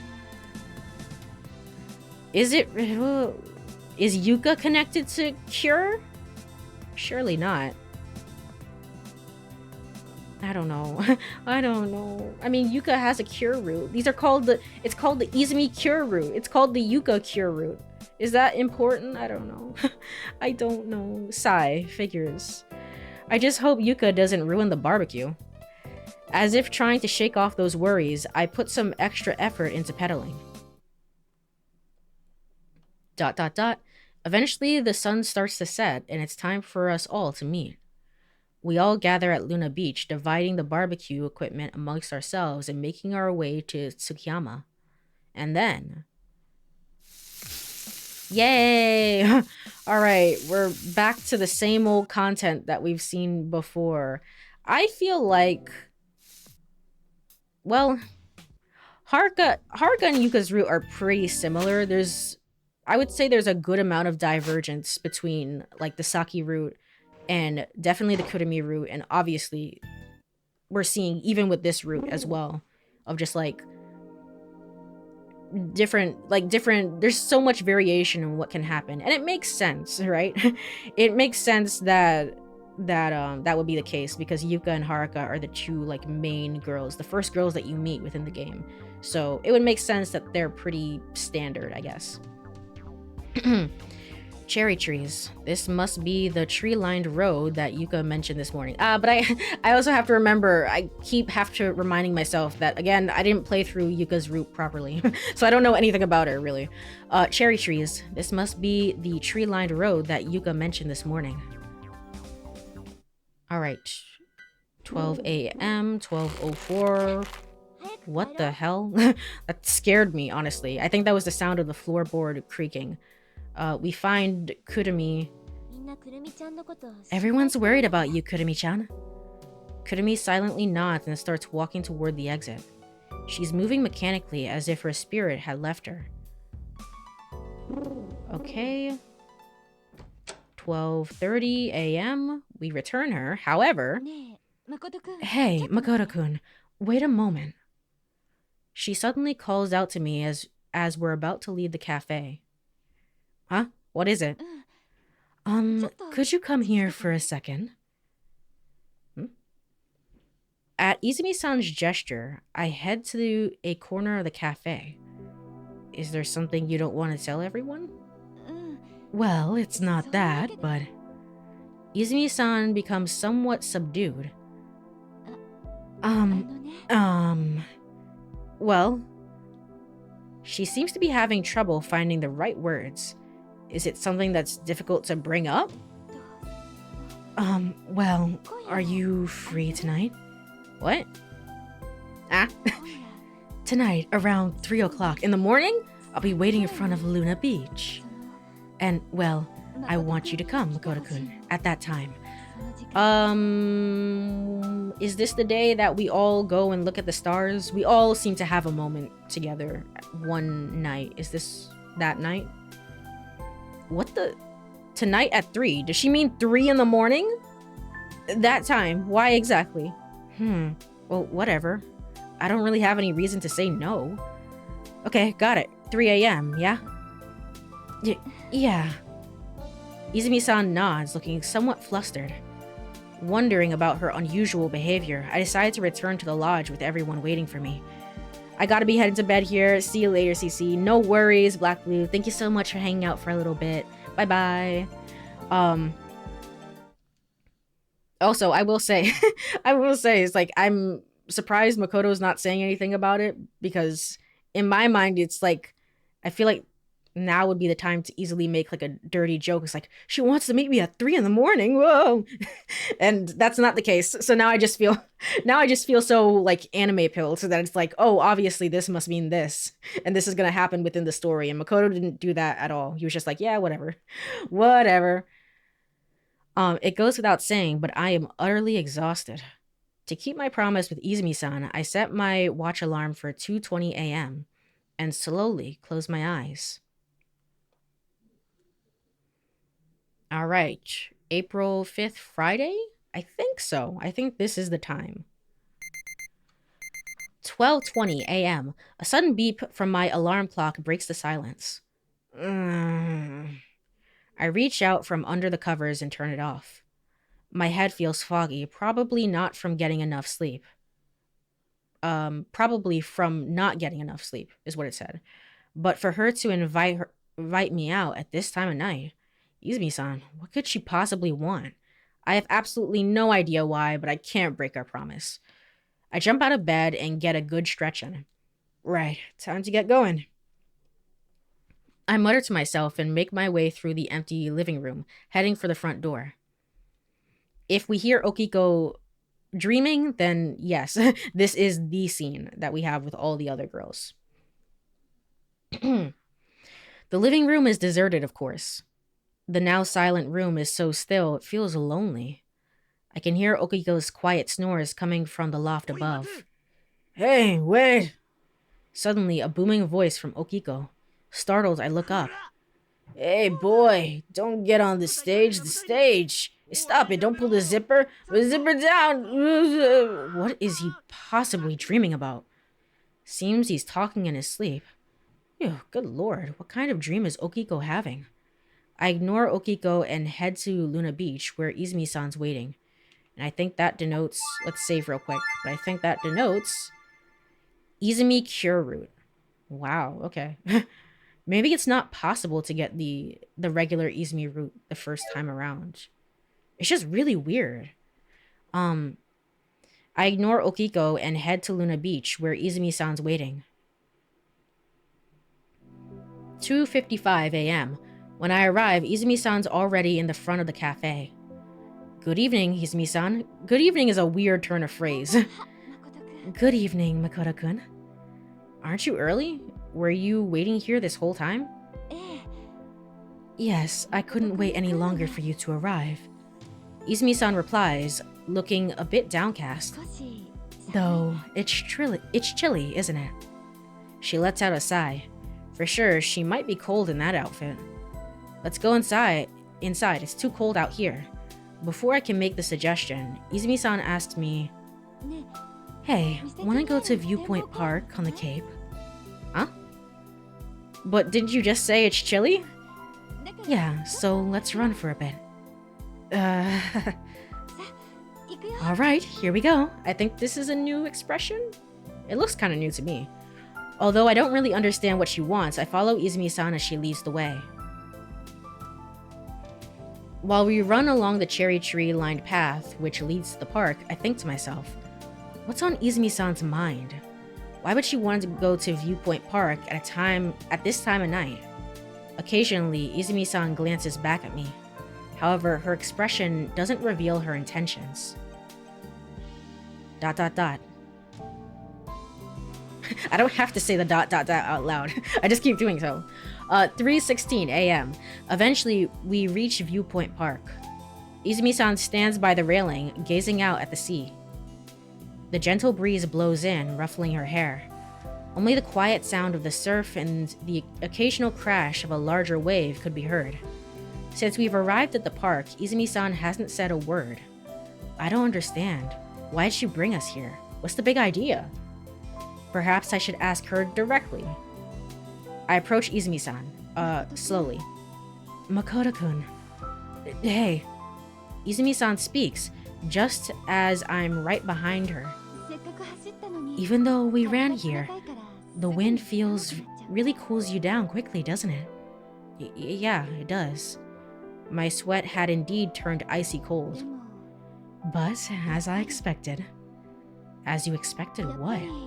As I expected, tonight. Tonight? It's a little cold, but tonight... The stars are especially beautiful, aren't they? Oh, okay. It's like the way she was leading us on there is like, well, I'm gonna say something. I'm gonna say something really obvious, really cool, deep dank lore, and... Okay, Izumi. Izumi-san sighs in admiration. What, the stars? Aren't you glad you came? Right then, I noticed a starry night sky in front of me. The black velvet canvas is adorned with glittering gems. No gemstones. No matter how many carats could ever match this radiance. It's that magnificent of a starry sky. The kind that makes your soul feel drawn to the heavens, as if the sky were naturally pulling you up. Thank you for today. For what happened with Kurumi.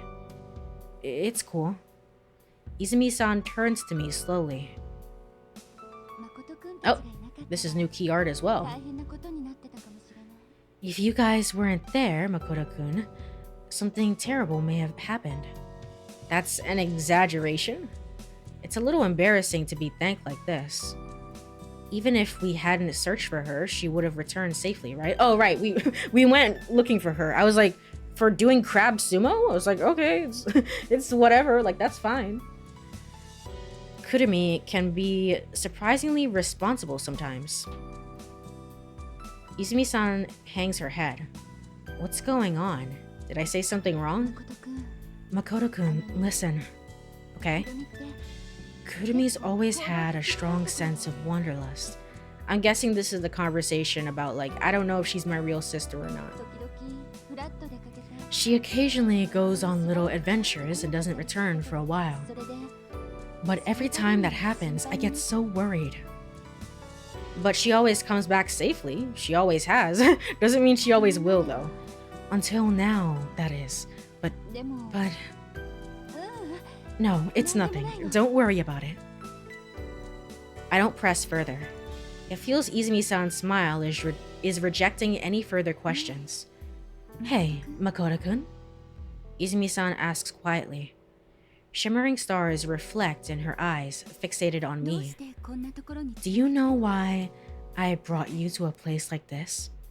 I know, I don't. Is this a free choice? Probably is. Yes. I like how, so it's gonna be 2 free choices, and then the guide specifies that there's gonna be a fair amount of reading until the next choice. It's never done that before. Well, that's certainly something. I don't know why. I don't. I answer her honestly. Wanna know? Yeah? Really? Izumi-san looks at me with upturned eyes. Yeah? Then I'll tell you. You see, I have something I need to tell you, Makoto-kun. Huh? Something I want you to know no matter what. I keep waiting for her to say, like, I'm missing a file, by the way. Have you seen it? Or something like that. For a long time, ever since we first met, Izumi-san searches for her next words. Her soft breath is soundlessly carried away by the wind. I stay silent, simply anticipating the next moment, my chest burning up with emotion.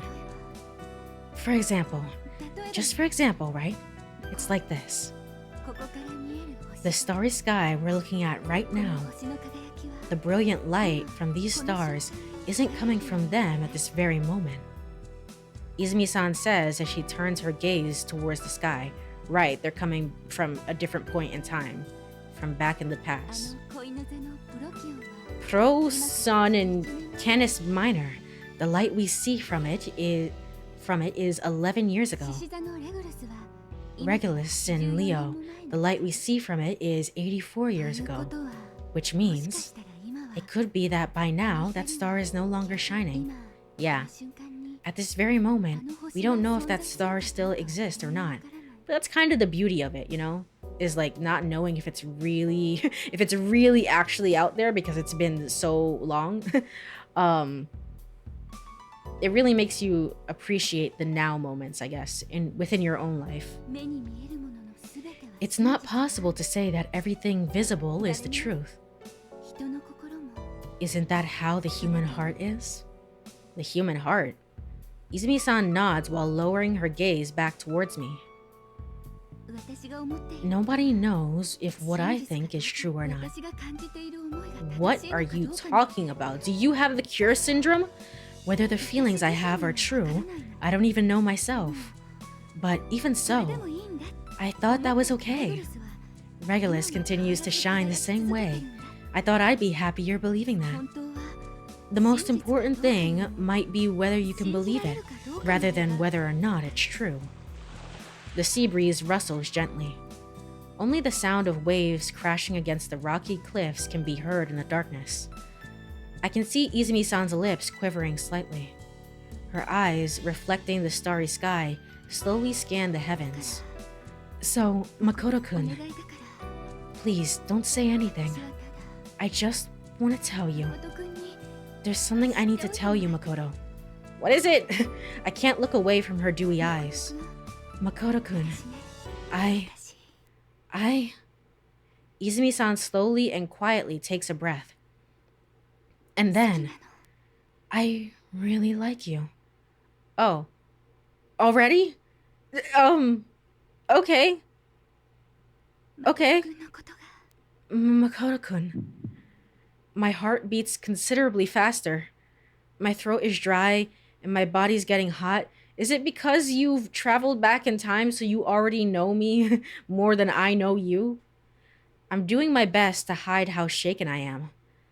I feel like I've got to say something. Izumi-san, Hey, I said don't say anything, right? Izumi-san gently places her index finger on my slightly parted lips. Regulus continues to shine even now. That alone is enough for me. I remain silent. Even though her fingers leave my lips, I can't find the words to speak. Is this what it feels like to be loved by someone? That was a really sad line from you, Makoto. What is it?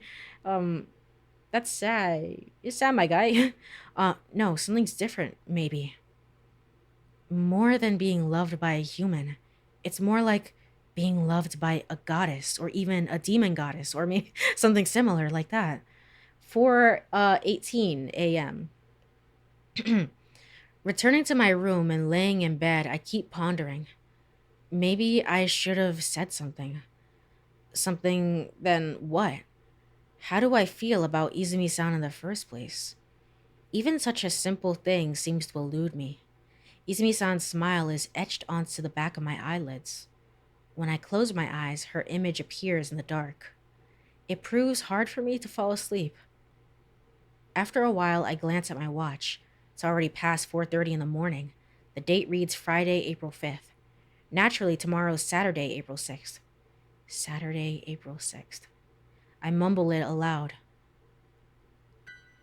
The events from that dream, I can't actually think they'll happen, but I can't deny that they intrigue me. Who was that person in the dream? And just then... Ah! The lights! The lights!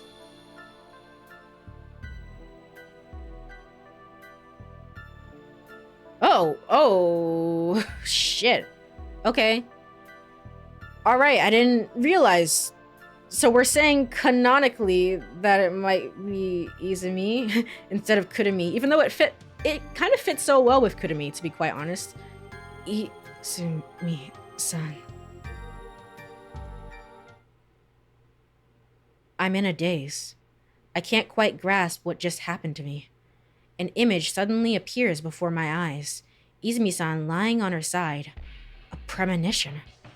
No, it can't be. So the person in that dream, was it Izumi-san? No way, right? That's impossible. I clutch my head, shake it violently, over and over. I can't believe it. No, believing it is what's absurd. That was just a hallucination. I must have been thinking too much about Izumi-san, and that's why I had such a hallucination. Izumi-san. I tremble uncontrollably in my bed. Like a small frightened animal, quivering. What the heck? 9 a.m. In the end, I can't sleep at all. Unable to stay in my room any longer, I come out to Luna Beach and wait for it to open. I just want to see Izumi-san smile as soon as possible. I stand in front of the cafe and swiftly open the door. Ah, Makoto-kun. There is Izumi-san. She's standing there wearing a smile. But it isn't her usual gentle smile. It looks somewhat awkward, like she's forcing it. What's wrong? It's so early. Well, I hesitate. Should I tell her the truth or not? I'd already told her about the dream during the test of courage. But telling her she's the one in the dream, Izumi-san, you might die tomorrow. I can't say that. She stares at me with an anxious expression. I look down, avoiding her gaze. Well, you're here, so have a seat, huh? As you can see, we have no customers. Oh, well, I guess that's always the case. Not really. In some timelines, in some points, you've had really good business. The timeline in which Saki was there and then you guys were working and you got like a fat stack of cash in which went missing because she had to go to the vet. Again, I don't know why she didn't just say like, Lamayo, I'm going to the vet, but it's okay.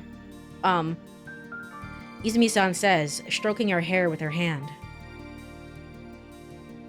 At Izumi-san's suggestion, I sit down on one of the open seats on the terrace. She comes over with freshly brewed tea and sits across from me.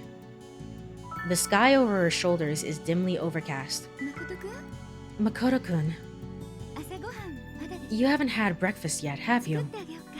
Shall I make you something? I remain silent. I can't imagine eating anything when I feel like this. Well, how about we play cards then? Cards? Ignoring my question, Izumi stands up and goes to the counter. And soon, a customer left these behind yesterday. Speaking in an oddly high voice, she returns with a deck of cards in her hand. What should we play? How about President? Or Old Maid? I guess it's not fun for two people. Izumi-san smiles.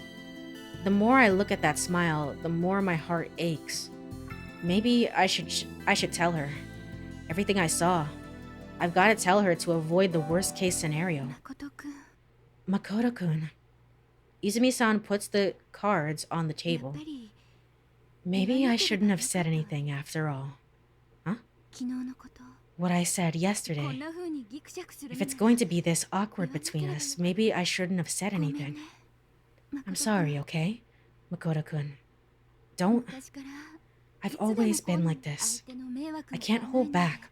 Once I've started to like someone, I don't think about how I'm troubling them. Izumi-san, you're wrong. I've never thought you're troubling me. It's fine, really.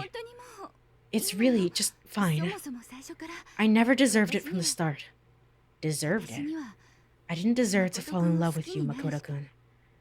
You didn't deserve it? I'm sorry. I'm so sorry. Since then, Izumi-san hasn't said a word. She remains silent, her head down, tracing the corners of a playing card with her fingertips. I no longer know what to do. Huh, okay. Alright, I'm gonna take the second break. Dang, I'm feeling depressed. But I'm gonna take the second break, as we usually do. Let me go over, go to burb screen. Burb. Again, I'm gonna get some water, stretch, all that good stuff. I suggest that you do the same. We'll be right back in 3 minutes to experience more trauma. Yay, yippee, wahoo. See you then. Alright, I am back. Let me go over to game screen. And let's continue the depression. Yay, yippee, wahoo. I no longer know what to do. I can feel Izumi-san's emotions deeply within my heart. But before I can respond to those feelings, there's something I have to consider. I can't really focus on anything else. I shouldn't tell her about the dream after all. That's what my intuition tells me. I don't know if Izumi-san believes in precognition or not, but regardless, if I were to reveal the dream at a time like this, there would be irreversible consequences, such as, like, hey, I'm not, hey, well, maybe it's like, hey, I had a precognition about you dying, and then she's gonna be like, oh, you only had that dream because of stress, because I told you I liked you, and it's making you uncomfortable, and yada yada. I don't know. Something would go bad by telling her, but I don't know. Maybe I would tell her, but that's only because I think she also has powers to time travel. So last night under the starry sky, Izumi-san had told me, Regulus is still shining. I don't want to make Izumi-san any sadder. Izumi-san, shall we play cards? Slowly, Izumi-san lifts her head. Her eyes are brimming with tears. Come on, let's play. Izumi-san nods quietly. As she does, tears begin to trickle down her cheeks. Clear droplets splash onto the table.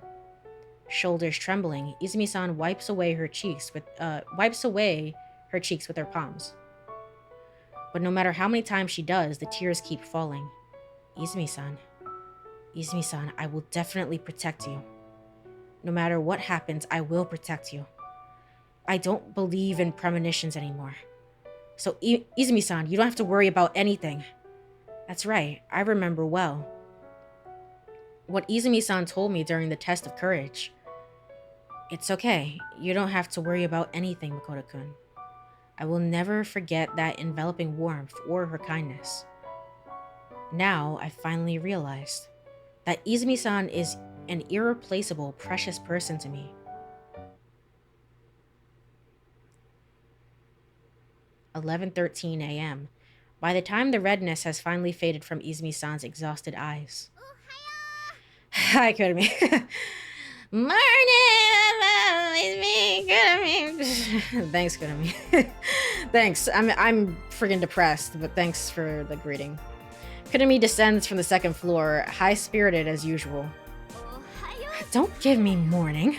What time do you think it is? A little past 11, I think? Seriously, how can you sleep so much? Oh, Izumi, you would hate me. You would hate me. I can just sleep forever. If I don't have to wake up, I'm not going to. Well, because I'm having a growth spot. It's growth spurt, not growth spot. Whatever. Who cares? My goodness, really? Izumi-san gives an exasperated smile. And before I know it, she's got her normal smile back. Seeing Izumi-san like this, I feel the tension within me relax. So, big bro, what are you doing here? Is it wrong for him to be here? Come on, what are you doing, big bro? Kurumi, listen to people when they talk to you. Hearing that, Izumi-san lightly tugs on Kurumi's hair. Ow! Huh?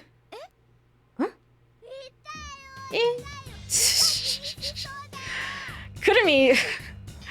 It hurts, this pain's gonna kill me. Come on, Kurumi, I am not pulling that hard, am I? You are! My hair is a pressure point. This is very big sister, little sister coded. Or older sibling, younger sibling. I have an older brother, and there's so many times like you think back in the past where it's like, dang, it's like I really was just kind of a little shit. And you know, your parents are gonna like side with the younger sibling and be like, as the older sibling, as the older brother, you should do this, that, and the other. A universally shared experience. There you go again, faking it. I'm not faking it. Big bro, help me. The big sister's picking on her little sister. Picking on her little sister-in-law. Kurumi. Hey, big bro, would you rub my head to make the pain go away? Do it. No. No. Do it or no. This is a free choice, I believe. And after this, apparently, is just a ton of reading. A ton of reading.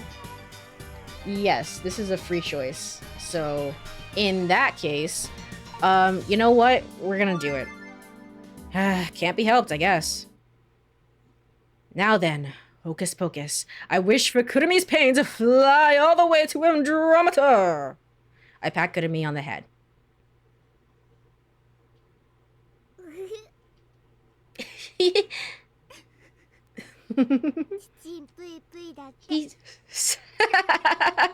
I didn't say. He said "chin pui pui." I didn't realize that I said that. All the way to Andromeda, huh? The two of them holding back look at each other. And holding their stomachs burst into laughter. Occasionally, they pound on the table and point at me, continuing to laugh endlessly. I would be laughing too. Makoto, you're such a silly Billy. I don't know why, but it's incredibly embarrassing. Yeah, I can imagine. My ears feel like burning coals. 11:23 a.m. After their laughter subsides, Kurumi repeats her initial question. So, what are you doing, big bro? We weren't doing anything. We were about to. Do what? Play cards. Cards? I want to play too. Alright, the three of us can play. Okay. Sure, let's do that. Alright then, what game would you like to play? That's right. Piro piro ping pong don. Let's play that. Huh? Huh? What? You don't know it? Piro piro ping pong don? No, Kurumi, I don't. Who are you? I've never heard of that game. How about you, big bro? Nope, never heard of it. No way. In that case, let's go with a classic, shall we? A classic? You mean... That's right, Super Memory. Huh? What? Come on, it's fun, let's play it. Again, this memory theme is coming back up again. What's the matter? What's the matter? Kurumi and I exchange glances. Did that say glaces? I think it said glaces. That might have been a typo. Anyway, I bet you're just bad at super memory, huh? No, it's not about being good or bad. I don't know that game. I've never played it, so I have no idea. I assume super memory is like trying to match the cards, but if this is a regular deck of playing cards, then that's not really a thing. Kind of like match the pairs together. But I don't think that would be the really applicable in the case of playing cards. I mean, I guess you could, but still. Huh? No way. Sorry, Izumi-san. Actually, I've never heard of it either. Really? I nod to the round-eyed Izumi-san. That's strange. I'm sure you must know it. Well, whatever. The rules are simple, so I'll teach you. Saying that, Izumi-san takes the cards in hand and starts gracefully shuffling them. Alright then, first shuffle the deck well, and like this, spread the cards on the table. Just like when playing concentration, Izumi-san randomly spreads the cards. Then we play rock, paper, scissors, and the loser starts flipping cards, right? Like this, flip one card, then another. If the two cards have the same number, they go to the person who flipped them. Get it? Easy, huh? Yeah, essentially. Essentially what I was describing then is like, basically it's like, it doesn't really work the same because they have different suites, but if they have the same number, it's fine. I guess you can pair it up that way. Get it? Easy, huh? That's just concentration!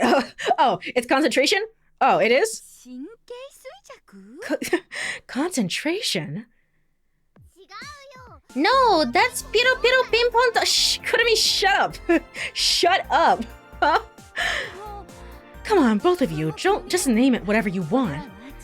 This game is undoubtedly called Super Memory. I agree with Izumi, y'all are wrong. Why? That's so weird, isn't it, Big Sis? Your game's name is what's weird, Kurumi. Yours is. Yours, Kurumi. Yours, Big Sis. Yours, Kurumi. Big Sis. Kurumi. Big Sis. Kurumi. Alright already! Both of you shut up!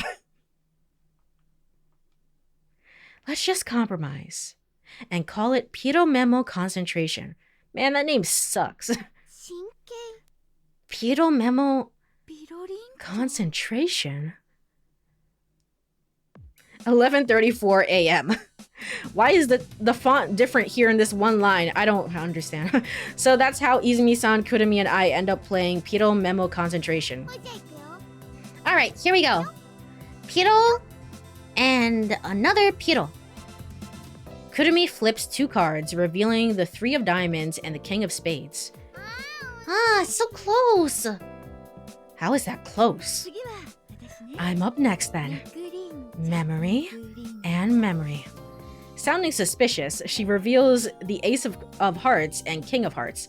Really, Makoto, she hasn't sounded suspicious before this point? Oh, lucky me. Ah, no. I notice Izumi-san's frustration as I turn over the king of hearts that she found in Kurumi's king of spades. Now then, I reach for the next card. Flip. This time it's an ace of spades. Lucky again! I reveal Izumi's ace of hearts, making it 2 pairs I found. Makoto-kun, you're on a roll. Smiling shyly, I moved on to the next card. Flip. The 10 of clubs. We haven't had a 10 yet, have we? Flip. Ah, amazing, big bro. Luckily, the second card I flip is a 10 of spades. Yeah, boys! What is this? What is this game? I make a fist and move on to another card. Flip the 6 of hearts and the 6 of diamonds. No way! Wow, are you kidding? The 2 of diamonds and the 2 of hearts. There's no way. This game is rigged in my favor.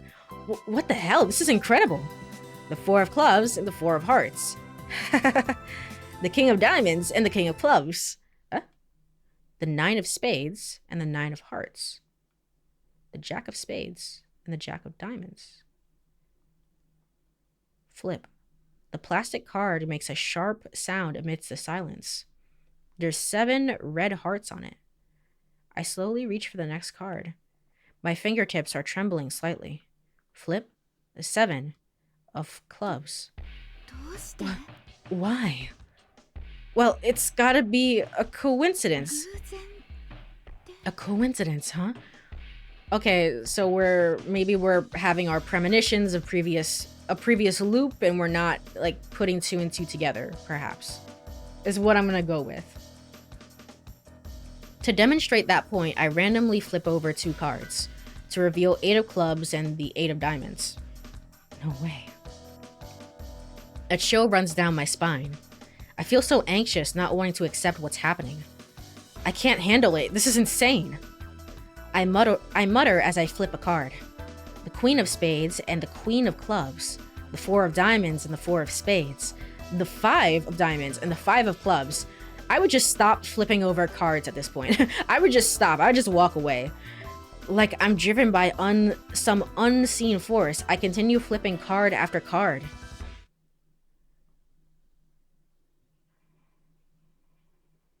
Huh. 11:50 a.m. It's gotta be a coincidence. The 3 of us stare blankly at the cards scattered on the table. All 52 cards facing up. A coincidence, you say? Yeah, this kind of thing happens once or twice in a lifetime, does it, Kurumi? It's impossible. Something like this can't be a coincidence. It's impossible. Izumi-san isn't smiling. The atmosphere is so unsettling. The tension feels like it could crush us at any moment. Listen. Even if, hypothetically, we ignored the first 3 pairs you made, using the cards Kurumi and I found, there's still 46 cards left, right? You had absolutely no idea as to where the 46 cards were, right, Makoto-kun? Had absolutely no idea. Her words echo heavily in my chest. In that case, the probability of what just happened now, it's about 2.3271165 times 10 to the negative 20 negative power to the power of negative 24. There we go. Now I'm playing an Uchikoshi game. There we go. The power of negative 24? In other words, to put it more simply, for example, even if 100 million people did the same thing 10,000 times a day, what happened just now would only occur once in a 1 billion 370 million years. Wow. And still, you call this a coincidence? Well, maybe it's time. Maybe it's that 1 billion years are up, you know? I can't say anything in response. Just what have I done? What does this reality in front of us mean? My head is spinning. Whatever though, right? Huh? I don't think you really need to worry about it. Because what happened, happened. That's it. That's probably how I would view it as well if this type of thing were to happen. Or probably I'd be like, hey, you just cheated, ha ha ha, or something like that. But it's like, even with this, I think mystery games, especially Uchikoshi games, condition you to think about like, no, this has to be some timeline altering thing. And I'd just be like, whatever happened, happened. It do what it be. It is what it is. Kurumi, were you listening to what I said? I was listening. So then... But... You said 1 in a 1,300,000,007 years, right, Big Sis? Which means that once could be right now. Yeah, exactly. See, you get it, Kurumi. That's not it. That's not how it works, Kurumi. That was just a simple way of explaining it. I said so before, but the actual probability is almost 0. But it's not 0, right? But it isn't. It's almost 0, but not 0, right? Well, that is true. Since the probability of this happening isn't 0, it means that this happening is not that strange, right? It's really, truly just a random event. You don't look so convinced, big sis. Well, from a common sense standpoint, I should be skeptical. Skeptical? What are you skeptical about? Well, Izumi-san struggles to find her words. She has a worried look in her eyes. Well, whatever, it doesn't matter. In any case, like I said, if it happened, then it happened. Also, this probability you're referring to is calculated from before we start the game, correct? Before we played the game, if someone had said, what's the probability of something like this happening, the answer would be 2.32. What was it? 2.327165 times 10 to the power of negative 24. Sure, that might be the probability and all that, but that's not really how it is. Huh? When it comes to the probability of something like this happening in reality, we did it once and it happened once. So in other words, there's a 100% chance of it happening. Come on, you don't get it? No, I don't. Essentially, what I'm trying to say is, it's the same... Oh my god. Oh no. We're here again. Here I am once again, truly. We're back. We are back in Virtue's Last Reward. It's the same story as Schrodinger's cat. Schrodinger's cat? I don't know much about it either, but I really love this video game series. It's called Zero Escape, specifically VRR. I think is really, really good. There's a manga called Kantan Island, right? I've only read a bit of it, so... Kantan Island. But you've probably heard of it, right, big sis? Well, of course I've heard of it. It goes like this, I think. It's a story where the cat inside a box is neither alive nor dead until you've opened the lid, right? The details are a little different, but in general, you're correct. Which means, right. For example, if the probability of the poison gas device inside the box activating is 50%, we literally get this explanation. This is the exact same explanation that we get in Virtue's Last Reward. We get it with visuals as well, with the stuffed animal in the room. Before you open the lid, the cat inside has a 50% chance of being either alive or dead, right? But when you actually open the lid, what you'll find is either a 100% dead cat or a 100% alive cat. It has to be one of those two cats. In other words, before you open the lid, the cat is either 100% alive or 0% alive. I have a feeling Izumi's route is going to make me angry. Or rather than angry. Angry, I say in a loving sort of way. In the same way that Zero Escape or I, the Somnium Files makes me angry. In a very loving way, as I've played all the games, obviously. So... But I feel like this is the route where it's like, yup, he's back on his bullshit now. I can see it. So you have a 50% chance to predict the outcome, right? Therefore, what I'm thinking is, maybe prediction and reality shouldn't be considered together. Probabilities are essentially what happens before something actually occurs, right? After it happens, there's only one reality, right? Even if that probability is incredibly small. When you open the lid, the cat is alive. When we play the game and Big Bro manages to guess all the cards, that's the reality, isn't it? I can't explain it well, but that's what I mean. So, do you get it? Kurumi, you were the original blueprint for one of the characters in all of gaming called Akane Kurashiki. So, do you get it? Izumi-san doesn't respond to Kurumi's question and seems lost in thought. I can't think of anything at all. What Kurumi said, I don't really understand what she means. What on earth is Schrodinger's cat? Time slowly passes, with my brain failing to get into gear. Alright. Around noon, Luna Beach suddenly becomes hectic. Several groups of customers arrive one after another. Izumi-san returns to work, although her expression remains puzzled. Naturally, Kurumi helps out. Left alone, I have no choice but to leave Luna Beach. But as I leave, I have no particular destination in mind. I wander along the coastline road and somehow end up here. Has the bell showed up at all? This route? I mean, it must have shown up in the very beginning, but I guess it hasn't shown up since then. We haven't really thought about it at all. A place like this. Yup, Viewpoint Park. The view from the tip of the cape has no color. Everything is covered in a gray sky, like an old black and white photograph. The air is damp and heavy. There's no wind blowing over the sea. There's only the sound of crashing waves.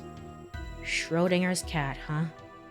I murmur as I gaze at the colorless world. I definitely don't fully understand what she's talking about. However, I have a vague sense of what Kurumi wants to say.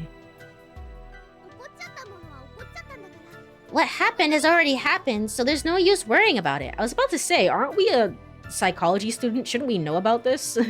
But no, that's more philosophy student rather than psychology. My bad.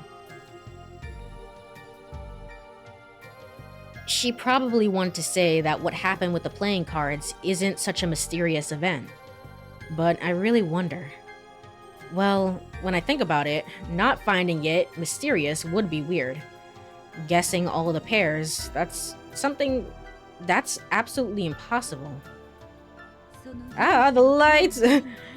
You had absolutely no idea as to where the 46 cards were, right, Makoto-kun?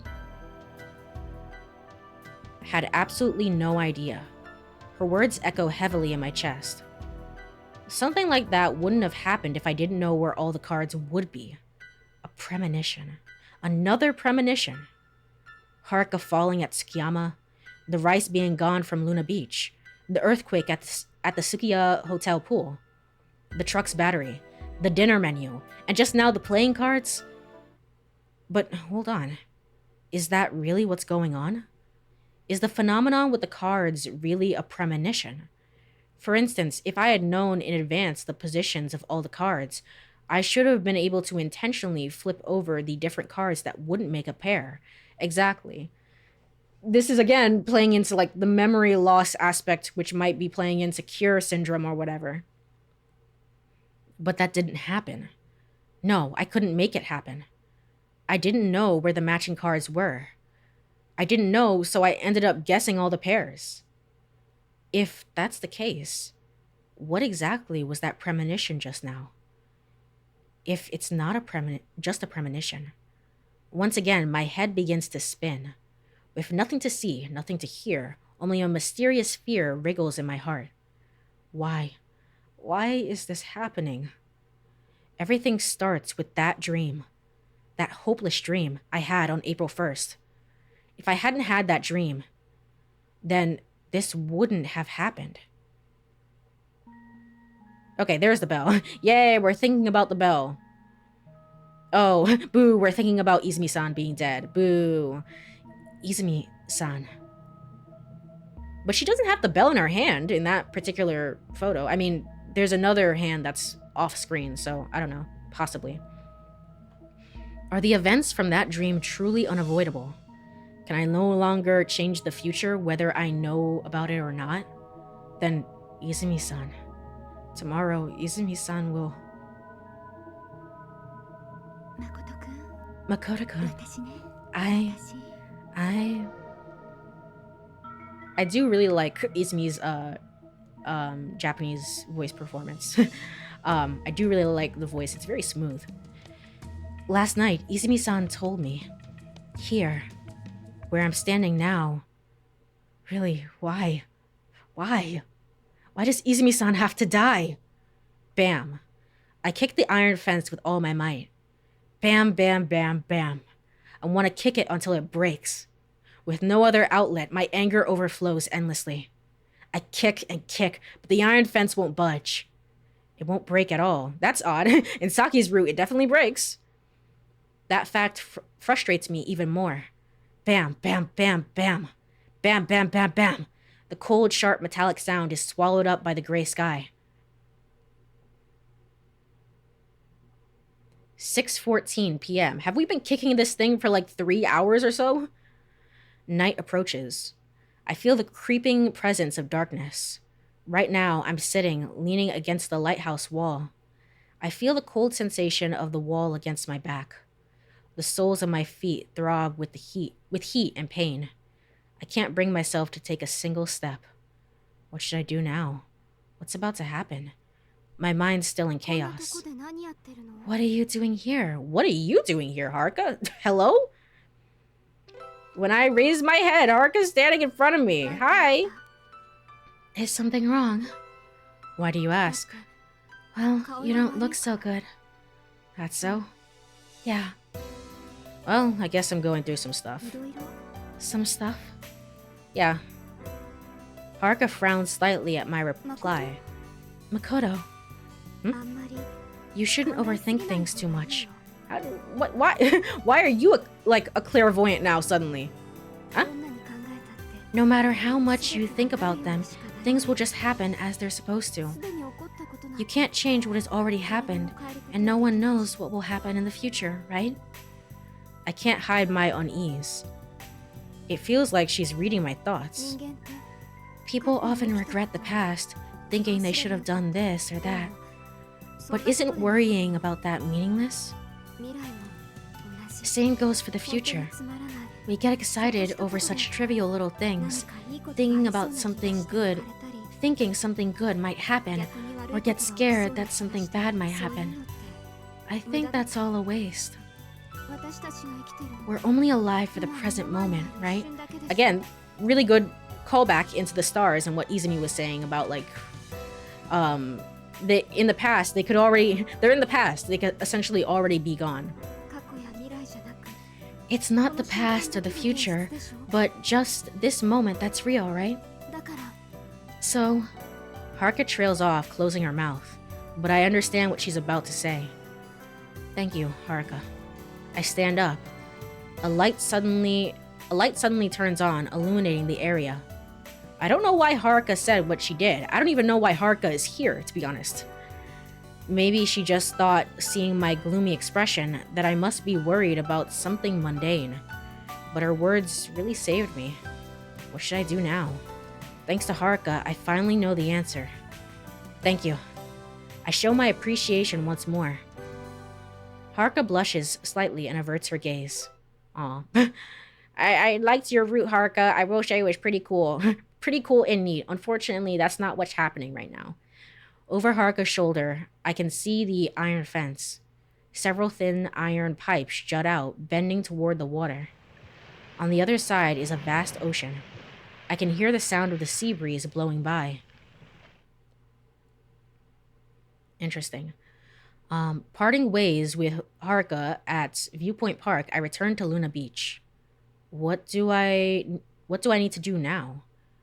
When I think about it, it's simple. Be by Izumi-san's side. All the premonitions and stuff don't matter anymore. The past and the future are irrelevant. I just want to be with Izumi-san. I want to spend this moment with her. Izumi-san! I call out as I open the door. However, Izumi-san...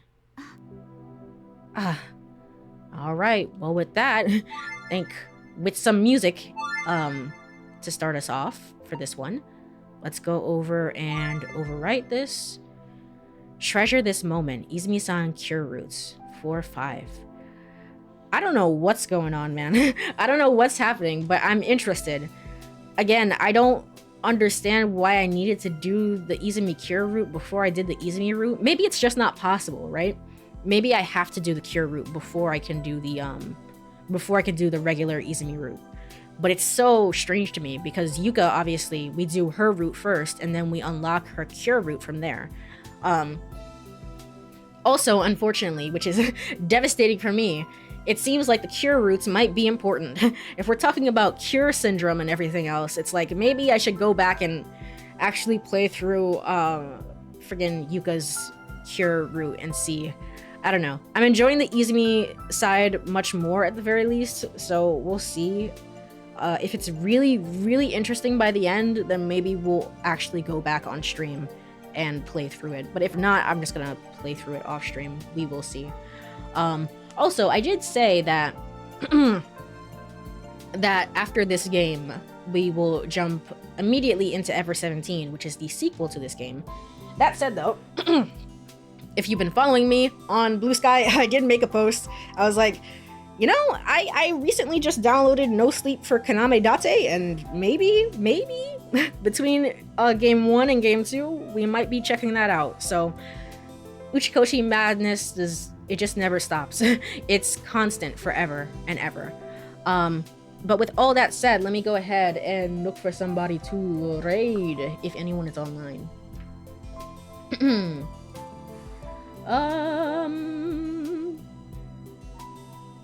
Let's see. Tsahai is actually playing Marvel Rivals, so let's go ahead, raid in, and say hello. Like I said at the beginning of the stream, I am super tired, so I'll probably just be lurking a little bit. But let's go and show some support. So let me go ahead and go over to ending screen. Alright, and get the raid set up as well.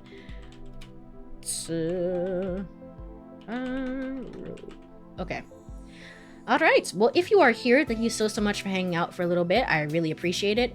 I will be back on Thursday at the same time, starting at the same time, but not with this game. This game will be next week.